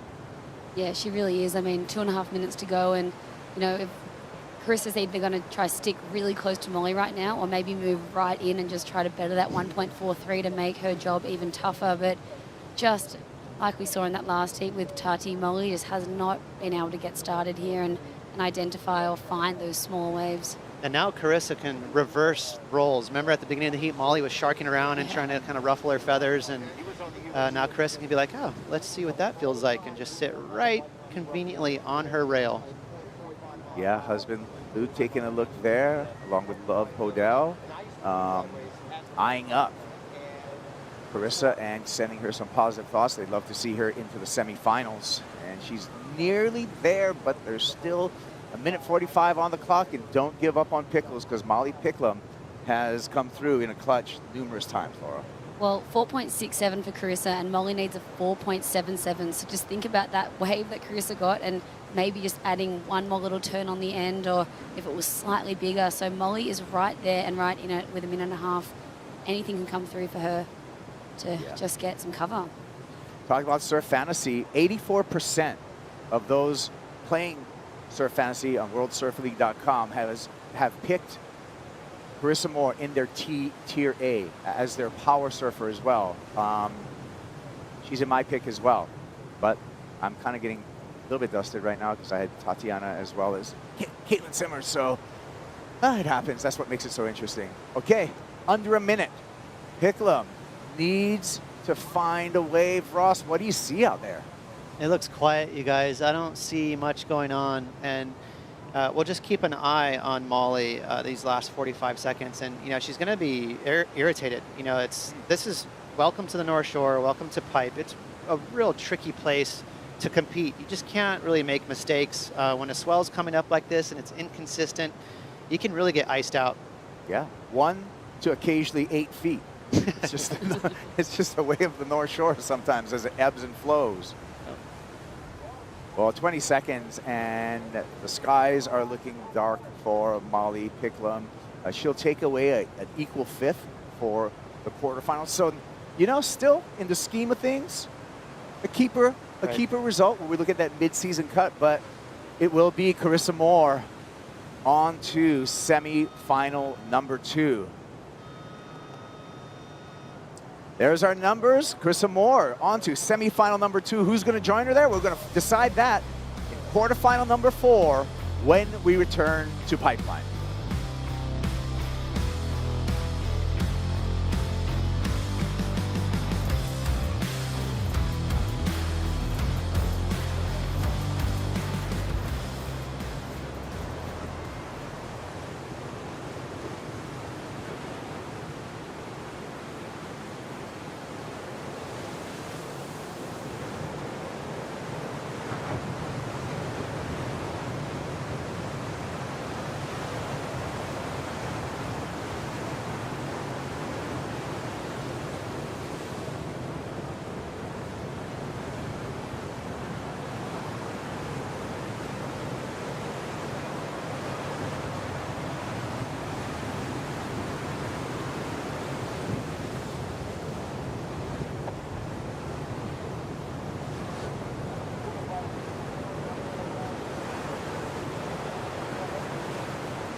Brian on the move. 2 turns in a tight space. Be prepared and have a positive attitude and enjoy everything. Looks like a good one. Betty Lou, Shreddy Lou in the barrel at back door and re-emerges. To be here, I'm hungry for it and I want to do better than last year. Betty Lou onto the lift, absolutely smashes it.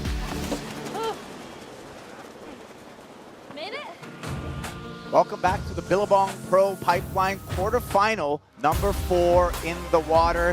Who will meet Carissa Moore in semi-final number 2? Betty Lou Sakura Johnson or Gabriella Bryant? That's the question I propose to DJ Shimmy Disco, Timothy Stoyle. Thank you for joining me. What do you think about this matchup? Yeah, I was really looking forward to this one. I think this is my favorite matchup just because we've got, the Rookie of the Year, Gabriella Bryan, Betty Lou Sakura Johnson. She really probably wanted that Rookie of the Year title, and she's back on tour where she belongs, and this is going to be a full fight. Yeah, this is 2 young surfers representing Hawaii who really beamed onto the scene in their rookie year. Unfortunately for Betty Lou Sakura Johnson, She did not survive that mid-season cut, but she came back with so much potential, so much great surfing, winning the Challenger Series and getting her way back on tour. Gabriella Bryan, on the other hand, Rookie of the Year. Yeah. Made it all the way through and put on some outstanding performances. And both of those titles themselves are such honors, you know, like Rookie of the Year, it's a huge trophy, obviously. And Challenger Series champion, I'm so happy they have a big cup for those athletes as well now, because to win that is a huge feat. It's almost like a mini world title to get you onto the tour. I mean, and the Challenger Series, really to your point, is no joke, because it is elimination from the very first round. It's not like a championship tour event where you have that opening round and you get a second try at it. You can show up and have a bad heat at the beginning, and that's it. That's the end of your run. No second chances. Oh, yeah. And for some of these girls, you know, they'll fly all the way to Australia, and then they might draw someone like Stephanie Gilmore, who's just entering that event at Snapper Rocks because that's her hometown, and she's one of the best ever out there. So you've also got that to take into account. You've got tour surfers entering these events as well, so that shakes it up a lot. Yeah, it sure does. Well, this is the first matchup between these two surfers, so we haven't established any kind of history with these two women who are on their second season on the championship tour, and both have shown really good committed surfing, Dimity, on the free surf sessions. I've been watching both of them, and both have been getting numerous barrels at backdoor. Oh, yeah, and they both spend so much time in the lineup. I know how much they both want it, and it's really cool. You know, every time that pipe or backdoor is breaking, and both of these girls are just out there from all day, spending so much time in the lineup, and they're so hungry to win, and that's why it's such a nice, even matchup, this one. I think I was looking forward to it the most. Yeah. Well, AJ is at Ehukai. What do you got, AJ? While watching the surf competition, of course, it's important to stay hydrated. So come on down to the Yeti hydration station here at the beach park. You can fill up your water bottle here. If you didn't bring a water bottle, no worries. They have the Yeti Ramblers on sale, $25 a piece. You can get them custom engraved, and these made specifically for this year's Billabong Pro Pipeline. And the best part is that 100% of the donations go to Sunset Beach Elementary School right across the street. So make sure you come on over, donate, and stay hydrated this afternoon. All right. Well, I hope I can get one of those with a mongoose engraved, because that's kind of my coat of arms right there. So hopefully those are available. That's awesome. And also your spirit animal too, so it just gives you that inner power. All right, well, we haven't powered up in this heat yet. We saw the last heat, quarterfinal number 3, only 3 waves ridden in the 30-minute heat. So challenging conditions. We know that the swell's in the water, but surfers really need to be adaptive, I feel, Dimity, to what the ocean's given them right now. Yeah, and let's really hope that after a heat like that previous one, let's just hope the ocean pulses, because we've got 2 Hawaiian young guns in the lineup, rising swell. It's been very challenging for them to gauge, you know, what to ride, trying to watch and see whether we're going for barrels and turns. We've seen some nice barrels, but very slow. Looking at Gabriella Bryan, she's on her Mayhem surfboard, so she's earning some points on the CT Shaper rankings for Matt Biolis. Betty Lou Sakura Johnson, she's out there on her Slater design, has a great mentor in the way of the 11-time world champ, supporting her with those Slater designs. So really cool matchup. And talking about equipment, what do you think they're riding? Is it a little bit of a step up or your normal shortboard right now? I think you'd want to have a little step up out there today, because if you want the waves that you want to get the scores on, probably the decent sized sets. You know, you don't want to be taking off on the smaller ones and doing turns. You want to ideally be getting barreled. So if I'd say a step up would be the go. A little bit of a step up. Here we go. Are we going to have a go right now? Betty Lou Sakura Johnson taking a look at that. More lines on the horizon here, so opportunities. Positioning is going to be key right now, Dimity, for these 2 surfers. Priority not established as of yet. Yeah, and speaking of, you know, how closely Betty Lou works with Slater on those Slater designs, they had a really fun free surf up at Pubuke yesterday, and yeah, it was a really good crew out in the lineup. Kelly was out there, Betty Lou was out there, and John. Everyone was just having so much fun, and it's cool to see that Slater's boards and Betty Lou's pretty much riding like a mini version of Slater's board. So yeah, not too many other comparisons like that, you know. It's going to be cool when we dig into the CT Shaper Rankings rule book, because Betty Lou Sakura Johnson on those Slater designs, but those Slater designs, a number of them are shaped by Wade Tokoro. So who gets the points there? Very interesting. Very interesting. Betty Lou on the move. Number 16 on her jersey, signifying her age when she qualified for the championship tour, which is an incredible feat. Yeah, wow, that's just, it's unbelievable, isn't it? It's just, they're so talented, and what I loved about her was that from such a young age, her technique and her form was just so mature. So it's hard to believe that she's so young. Gabby Ryan taking a look there, 77, lucky number on her jersey, the 20-year-old out of Kilauea on the island of Kauai. Been a hard charger. Here we got some movement in the ocean and a little bit of scrappiness between our two competitors, positioning for oncoming wave. Wow. Gabriella's looking back door. She's going to get it. Here we go. Bryant airdrops in there and just hung up on the lip, and that cost her any kind of barrel opportunity. Yeah, you see Betty Lou just pushing the envelope there, making sure. Gabby was definitely holding the inside. She was holding that, you know, I'm older than you. I'm going to take that inside position, but Betty Lou pushed her deep enough to the point where she couldn't. Yeah, there we go. See?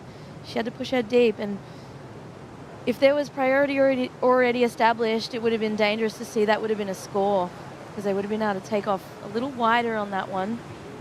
And here she went. She's just too late. Betty Lou banging rails right there on the takeoff, you know, really kind of holding her position, and don't think that wasn't a well thought out strategy by Betty Lou Sakura Johnson. Knowing she couldn't get the inside, why not, you know, make sure that, you know, maybe a little bit of defense right now. Now we have priority established with Betty Lou with priority, so maybe a little bit of an advantage to her now, Dimity, because no real score on the board. Yeah, it's very smart surfing. If your competitor's not going to let up on the inside, the next best thing you can do is obviously just push them as deep as possible and not give them any room to move. And that's exactly what she did, forcing Gabby into that one, and she was too deep. Let's hear from Carissa Moore. She's on to the semi-finals. AJ.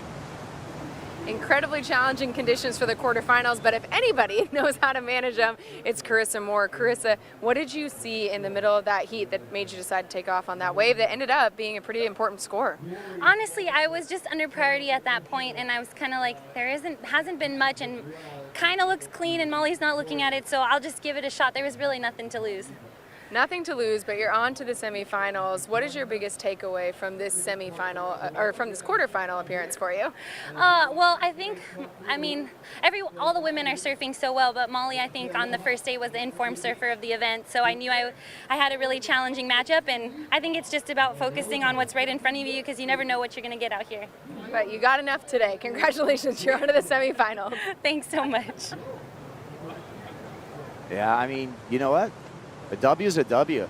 Sometimes you got to grind them out, and that's exactly what Carissa Moore did. Yeah, that's exactly what she did, and the cream rises to the top. She's not world champ for nothing. She's a very smart competitor, and that was interesting because it was very slow, but her experience paid off in that one. And here we go with another slow heat. But you would think that, again, the advantage to Betty Lou Sakura Johnson, having that priority, she just needs to make sure that she executes with that priority use, because she's got plenty of time on the clock to really strike and put, you know, Gabriella behind, way behind.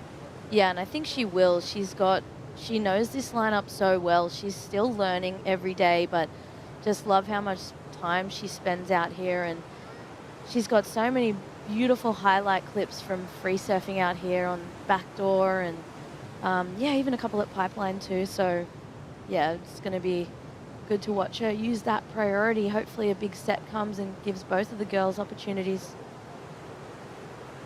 see some of that swell energy. We'll see if that filters its way to the peak. A number of these waves have, their energy has been gone a little bit off camera into the off the wall zone right now. We're expecting more of a westerly component to this incoming swell, Dimity, so we should see more of the energy shift over to pipeline. Yeah, and that's going to be fun to watch because, you know, the girls there's a lot of natural footers in this draw, and we haven't seen too much of their backhand tube riding, and we all know how much work that they've all put in the off season and free surfing, and so yeah, let's hope we see a couple of big pipe bombs because I'd love to see these girls charge and pull in. Or 16 minutes and 15 seconds on the clock. Beautiful day. Thank you for joining us for the Billabong Pro Pipeline. This is stop number 1 on the championship tour and into the women's quarterfinals. Just one more spot in the semifinals. And Gabriella Bryant and Betty Lou Sakura Johnson want that desperately. Both of them second year on the championship tour. That would be a great season start for either of these women. Yeah, already quarterfinals is a great start to event number 1. You just, if you really want to go quarterfinals or better, or even at this level, it's more like semifinals or better. So this is a really important heat for both of these surfers. Yeah. Betty Lou, she made a semifinal last year at Sunset. So she knows she can get to that round, and here she goes, activating Betty Lou Sakura Johnson. Sakura in the backdoor barrel, and that thing clamps shut. So we're going to have a pretty even match right now, halfway through this quarterfinal number 4. Yeah, those smaller ones look hard to make it through. They're just so fast. I would have almost liked to see Betty Lou paddle a little faster to the takeoff spot on that last one. You see she's kind of cruising into it, and that maybe put her a little late. There she goes, late drop. Managed to get a pump in, but that wave was just too quick. See there, the wave's already throwing over, and she's nice. She gets a pump in there, but I think her paddle in might have been a little cruisy. Yeah, clamping down there. No significant score on the board. We're over the halfway mark in quarterfinal number 4. Priority now to Gabriella Bryant. Yeah, a couple of waves coming through. In a lineup like this, the paddling and positioning is such a huge factor. It's not so much, it's not only barrel riding technique and getting the pumps in, but just how you can paddle and get yourself into the right position. It can be a meter's difference between you making that wave and not. Yeah, I call it the 3 Ps. Paddle, pick, and perform. Paddle and paddling into position. Pick, make sure you pick the good wave, and then once you're up on your feet, you gotta perform. And again, we look at our criteria today. The best scores are going to come from deep barrel riding. So the heavier the wave, the deeper the barrel, the bigger the score. Betty Lou Sakura Johnson, deep on this one. Looks like there's no exit, but she nearly doggy doors out of that one. Great effort. That was so close, and I was really liking the look of that wave when it was coming through. Gabriella Bryant was just out of position for that one, but where she took off there, she was perfect. If she could just come out half a second earlier, that would have been a big score. Such a good job of the travel time and getting through those sections, Dimity. But yeah, right here, on the shoulders. So close, but that shows you how good her wave knowledge is out here at the back door. It's just, you can see that one had a nice little bowly section, and she was just eyeing that off. We'll be stepping away right now. When we come back, the conclusion of quarterfinal number 4, and we'll have our semifinals all set here at the Billabong Pro Pipeline.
I'm Kelly Slater. I committed my life to this, you know, all of this. There is so much pressure now. It's really do or die. He's not coming here to participate. He's coming here to win. Her career is at stake. You want to perform in the big stage? This is the biggest stage you can have. Oh my goodness. This is sport history.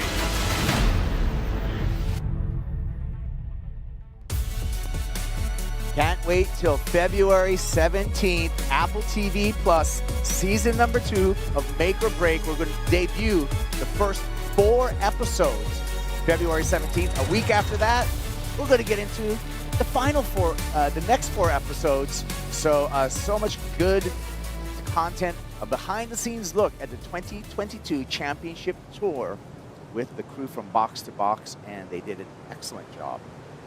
Yeah, it gives you goosebumps watching that little trailer because you've just been there and experienced it. I can't wait to watch that. Let's go down to the beach for an update with Chief of Sport, Jessie Miley Dyer and AJ. So Jessie, we know the women's quarterfinal is in the water, number 4 right now. What is the call for the rest of the day? So we're actually not going to go into the semis and finals. We've been sitting here watching it for a long time. It's really slow.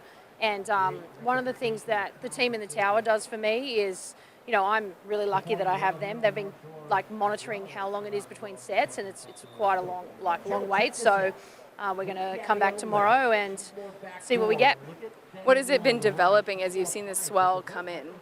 So I think this afternoon, I'm certain there's going to be a moment today when it looks really good. It might be like 20 minutes, like really late this afternoon. We were hoping that it would be here by now and that we would see more consistency and also just more of the size, and it's just not here, which is a bummer for sure. So it does look really good for tomorrow.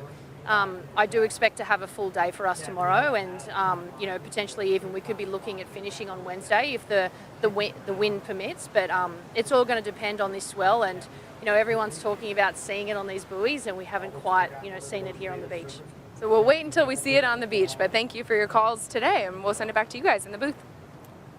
Well, there you go. So this is going to be the last quarterfinal. This will be the last heat of the day. But after this, you got to stick around because the 8:05 post show will be giving you all of today's highlights and talking points. So that's after the conclusion of this quarterfinal number 4. 8 minutes and 25 seconds on the clock, counting down, and Betty Lou Sakura Johnson with just a narrow lead over Gabriella Bryant, Dimity. Yeah, and I love how accurate the forecasting can be here. You know, they've got buoy readings and all that, but yeah, the ocean surprising us. It just didn't pick up as quickly as we were hoping, and I think it's a good call. Yeah, and sometimes depending on the direction, these more westerly component swells may take a little while to get around the island of Kauai as well. So it might take a little bit longer, as Jessie Miley Dyer was alluding to actually hit the reef here. So I think that's the case that we're dealing with. But things are looking bright for tomorrow because we know the swell is going to peak, and it will certainly be here by then. Oh yeah, I'm excited to wake up and see the ocean tomorrow because, yeah, it looks really nice on paper, and let's hope Mother Nature delivers some bombs. And you can see just with the more westerly component that a lot of that reef just yesterday, Dimity, had sand all over it. So, yeah. So it's the face of the reef has actually changed in the last 24 hours. Yeah, it's so beautiful, isn't it, that angle? And it just turquoise sand on the top of your screen, little dry patch in there, and beautiful little section for the swimmers on the inside, and then the gnarly reef where everyone wants to get the best barrel of their life. So it's an amazing view. Under 7 minutes, and Gabriella Bryant staying calm, knowing that she can really put clinch this heat if she puts up a big number right now. And you know, as the clock winds down, the pressure is going to increase for Gabriella, but the opportunity to put a big number up and not allow Betty Lou Sakura to reply. So we'll see how this plays out. Looks like there's some opportunity right now. Gabriella's going to have to make a decision. Yeah, she goes in she's just sticking to her like glue, you know, like there's no space. And here goes Betty Lou. Betty Lou, long wall, has to make her way down the line just to close out there for Sakura. That will not change the situation. Oh, and a broken board. It's always those waves like that which you don't expect anything to happen, you know, like a small inside runner and coming up with the board in half like that is it's always a bummer. Yeah. Just goes to show you how powerful this wave is at any size. Hawaiian Water Patrol on the Red Bull jet ski. Left arm to left arm for the pickup. She's on the sled, and they'll get her to the beach for that board exchange. Mom Shinobu on the beach with the backup board for Betty Lou Sakura Johnson. Yeah, look at this. So here she goes. She's taken off on an insider. She's just managed to slip away from Gabriella Bryan, and this one just running too quickly. Unfortunately, getting closed out on that one, and somewhere underneath there you see the board pop up and it's already buckled. So her boards are so light, and yeah, normally those slated designs are really strong. Here she goes on the paddle back out. Gabriella Bryan drops into this one, has to straighten out, and oh, the convergence of water slams Gabriella Bryan. That was a brutal wipeout, Dimity. Yeah, conditions like this are always a time where it's actually quite dangerous, because the smaller ones actually have a lot less water on the reef, and you saw how quickly that one stood up here. So she takes off, realizes that there's only one section here, and right there the bottom just completely drops out of that wave, puts her in a very awkward position, and it's so shallow there that she literally had no choice but to just get detonated. So fortunate, she's back on her board, paddling back out furiously. So she, you know, no harm done, but that was a scary wipeout. It was, and I'm so happy that she's okay. She's straight back onto the board, back out there as quick as she can, because we have 4 minutes remaining, and both surfers haven't scored over a 1.3 at this point, so it's game on. This is not the heat that they were expecting, but it also makes things very exciting as a viewer. You know, like anything can happen. Yeah, Betty Lou Sakura Johnson just battling right now on the sandbar to get back out, working her way against the water. AJ, you got something for me? Yes, I just spoke with her mom, Shinobu, who was the one who handed her the new board. Betty Lou going to stick with the same size, everything, that 5'10", but of course she had to get a new one because the nose almost completely broken off on that last wave. Now she has to hustle, get back out there, because as we've seen, not a lot of waves on offer, so she's hustling back out. Yeah, and she's really in this a tough place right there with a shallow sandbank. A lot of duck diving. You can see the wave continues to push her back, Dimity. Oh yeah, it's so crazy what the ocean does with a small sandbank like that. There's so much water pushing over it that situations like that, it's actually really hard to get yourself off that shallow part of the sand.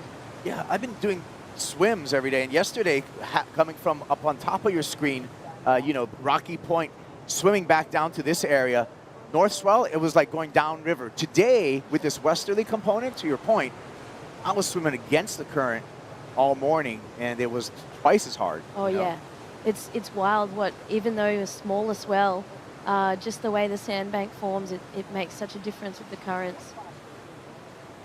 2.5 minutes is anyone's game in this quarterfinal number 4. Gabriella Bryant with priority, so a slight advantage to Bryant. She just needs a 1.53. We talked about Gabriella being able to strike Dimity and strike with a score and not give Betty Lou Sakura Johnson the time to reply to that. And that could be the case right now. We're at the 2-minute mark. Yeah, and it looks like Gabriella Bryan has been so close to Betty Lou in positioning-wise with that priority the whole heat. So I'm really interested to see what her strategy is in the end here. She's got priority. She's looking for a score herself, a 1.53. And yeah, she needs a 2. It's just... She can get a 2. There's Mom, Gabriella's mom, watchful eye. But, you know, she can get a 2, you know, with a few seconds remaining, and you can close out a heat that way. You almost want to, she would almost want to sit right next to Betty Lou, and so that she could kill 2 birds with 1 stone. Use her priority to get the 1.53, at the same time stopping Betty Lou from bettering that 0.9. I like the insight there, Coach Shimmy Disco, because that is actually brilliant, because you get it both done if you do it that way. Yeah. Sometimes I wish I could have coached myself, but I never think of those great things when I'm in a heat. Oh, I'm telling you, you're the smartest surfer in the world when you're on the set right here, high and dry. You have all the camera angles and all Couch the time coach. to think about it. Yeah. Yeah, I'm the best couch coach ever. So Well, yeah. that was a good point. Here we go. We're under a minute. And Gabriella Bryant's going to have to get busy right now. Again, doesn't need a big score at all. Just a 1.53. She has priority. She's scratching away. She's just looking through, looking through any positioning on the reef just to get a wave. Here it comes. Scratching towards the 8 section. Gabriella wants to find a wave that has a tapered shoulder so she can achieve that small score of a 1.53. Little confusion here. Oh yeah, her brain must just be buzzing right now. She's got 30 seconds. She needs a 1.53. And your mind starts to do crazy things in situations like this. So let's see what happens here as she's found something. Oh, it's going to come down to this one, but she needs open face. It's not just a gimme for this score. Gabriella Bryant pulls in, travels. Is that enough? Is the closeout barrel a 1.53? And that's the question I'm going to have to pose to our judges up in the judges' tower. Wow. Well, what were the scores for, we've seen some closeouts from Betty Lou that scored 1.3. 1.3, so, gosh. Wow. That was a crazy end to that heat. And I do feel like it's not enough. I definitely think that Betty Lou's closeout, the one where she nearly snuck out through the doggy door, that was the best wave of the heat. Yeah, it wasn't enough, a 1.1, so it will be Betty Lou Sakura Johnson into semifinal number 2 versus Carissa Moore when we resume competition here at the Billabong Pro Pipeline. We're going to step away. Like I told you, want to stick around because we have the 8:05 post show coming up next.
back doors right there.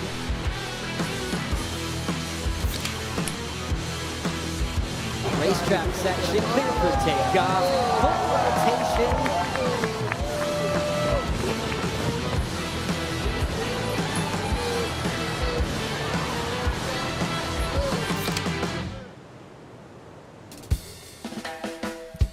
Thanks for watching the 8:05 post show. To break down all the action that we had at the Billabong Pro Pipeline today, it was a quick day but very important heats to set up the semifinals for the women here at Pipe. Stop number 1 of the World Surf League Championship Tour. Thanks for being with us on the 8:05 post show. Joe Turpel, Laura Enever, and Ross Williams.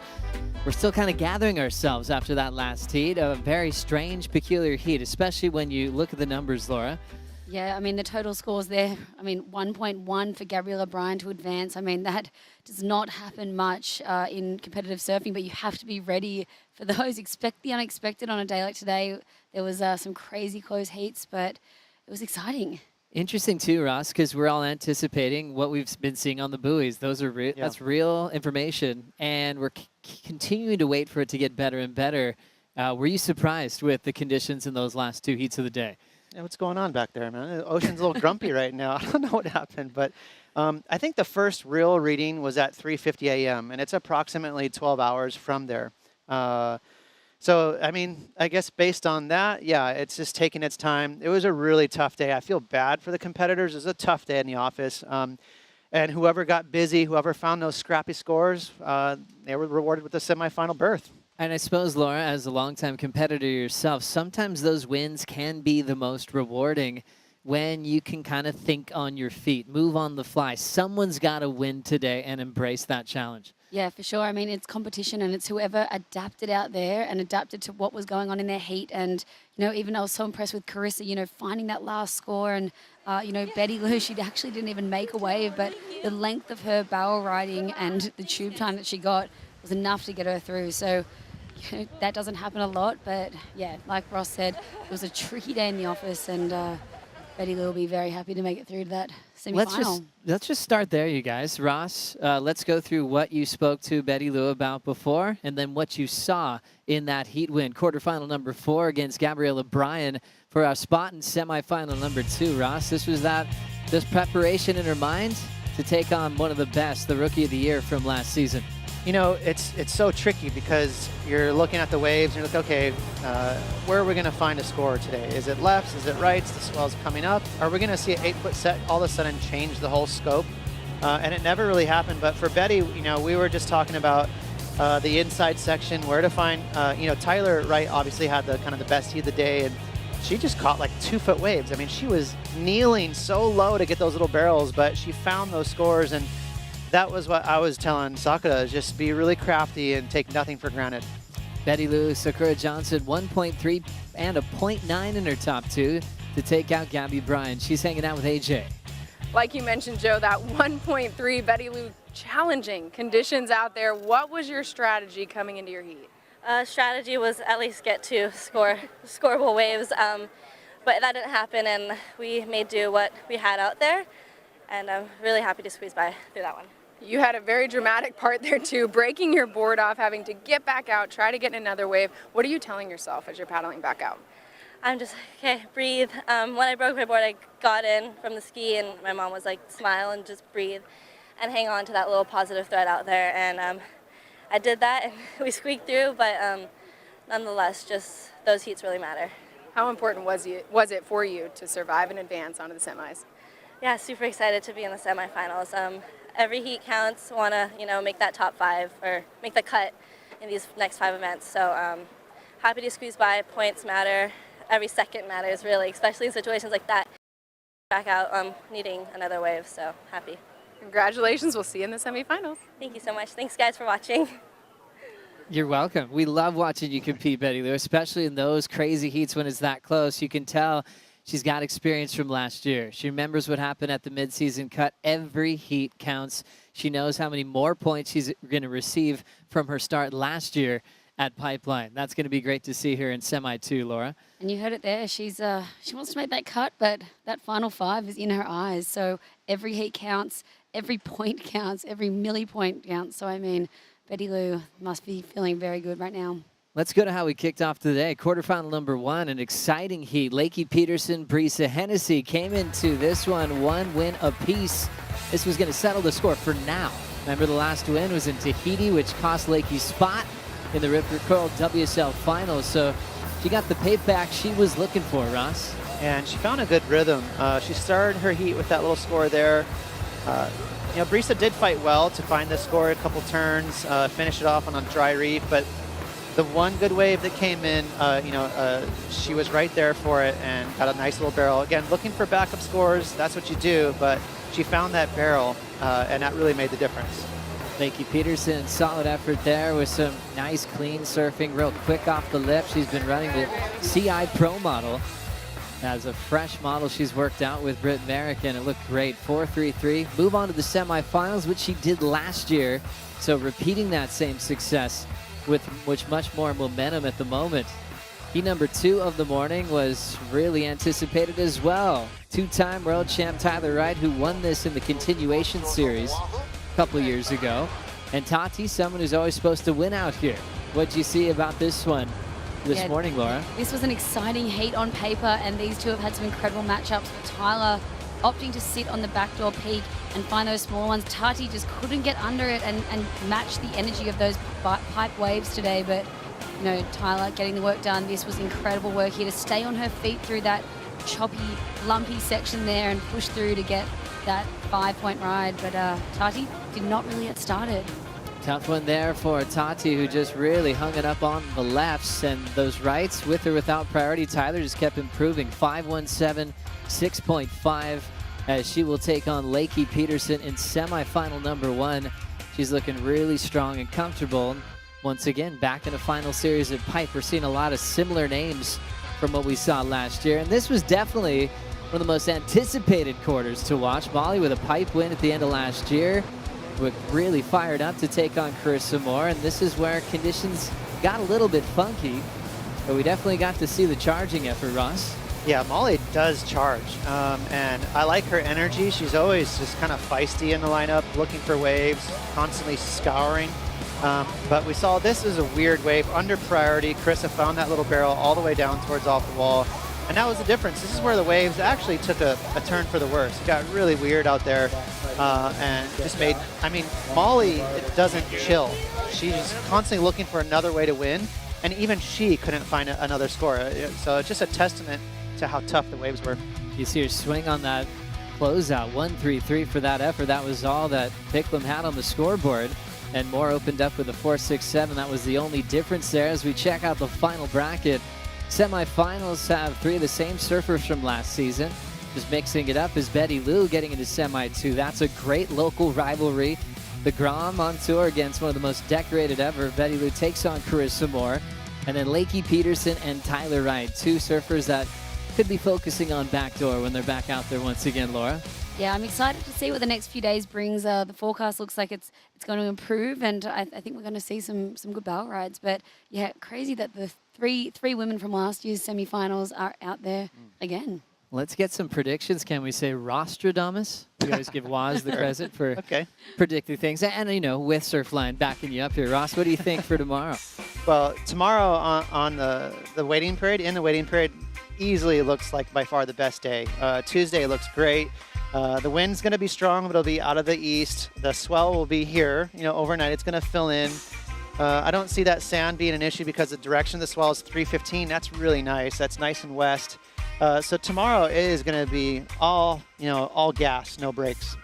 Love that. Look, breezy east winds, which is fantastic. You can see the next 4 days. It's Monday right now, so tomorrow 8 to 10 foot on the face, offshore, and continuing through a lot of options to crown our champions. Totally. So I think, I don't know if we can finish it all tomorrow, but Wednesday also looks like it's going to have waves on offer, so can't wait to see it all unfold. A lot of anticipation with finishing the women's, but also the round of 32 with that overlapping format. That could be a premier day for the men tomorrow morning. Yeah, it should be. We're predicting probably double overhead waves, lots of lefts. But now that with the swell maturing overnight, we should see the interval drop a little bit, which is good for backdoor. So guys going left and right, it's going to be a full day. And I think we do need Wednesday as well. Now that we didn't finish this this round with the women's event, we're going to need some of Wednesday too. But the swell should still be hanging around on Wednesday. We'll have waves. Looking forward to that as soon as tomorrow morning. But this year, we heard some special news from the WSL honoring the greatest, most important figure in surfing. I grew up surfing Waikiki and passing the Duke statue every day, but it wasn't until recently that I really learned about Duke's story and who he was as a person and what he achieved and how he lived his life, which is so inspiring. I feel like everyone should know from a very young age the story of Duke. Every aspect of surfing in the modern age has been influenced by Duke Kahanamoku, and every surfer, from those just starting their journeys to our world champions, walks in his footsteps. Your two-time world champion, John Florence. I think Duke represents the roots of surfing, the core of it, and coming from Hawaii and knowing the history of Duke and what he did as a swimmer, as an Olympic athlete, as a surfer, and bringing surfing around the world, it's turned into a real, pretty amazing kind of sport. Everybody in surfing knows who Duke Kahanamoku is. I feel really proud to be able to represent him in a way as well. You know, not just in the water, but going towards my goal of becoming a world champion and knowing that his name is on there. Stephanie Gilmore, she holds the record.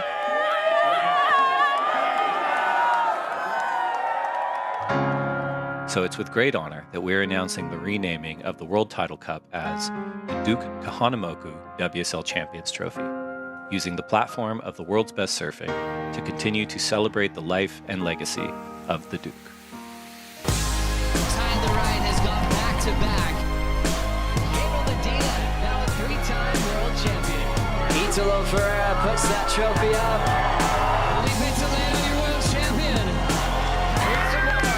Now a five-time world champion. It's long overdue. He's someone that deserves so much respect and so much love and aloha, and he's given us so much. So I'm happy that we get a chance to honor him, especially in those big moments. To bring him a part of that is really special.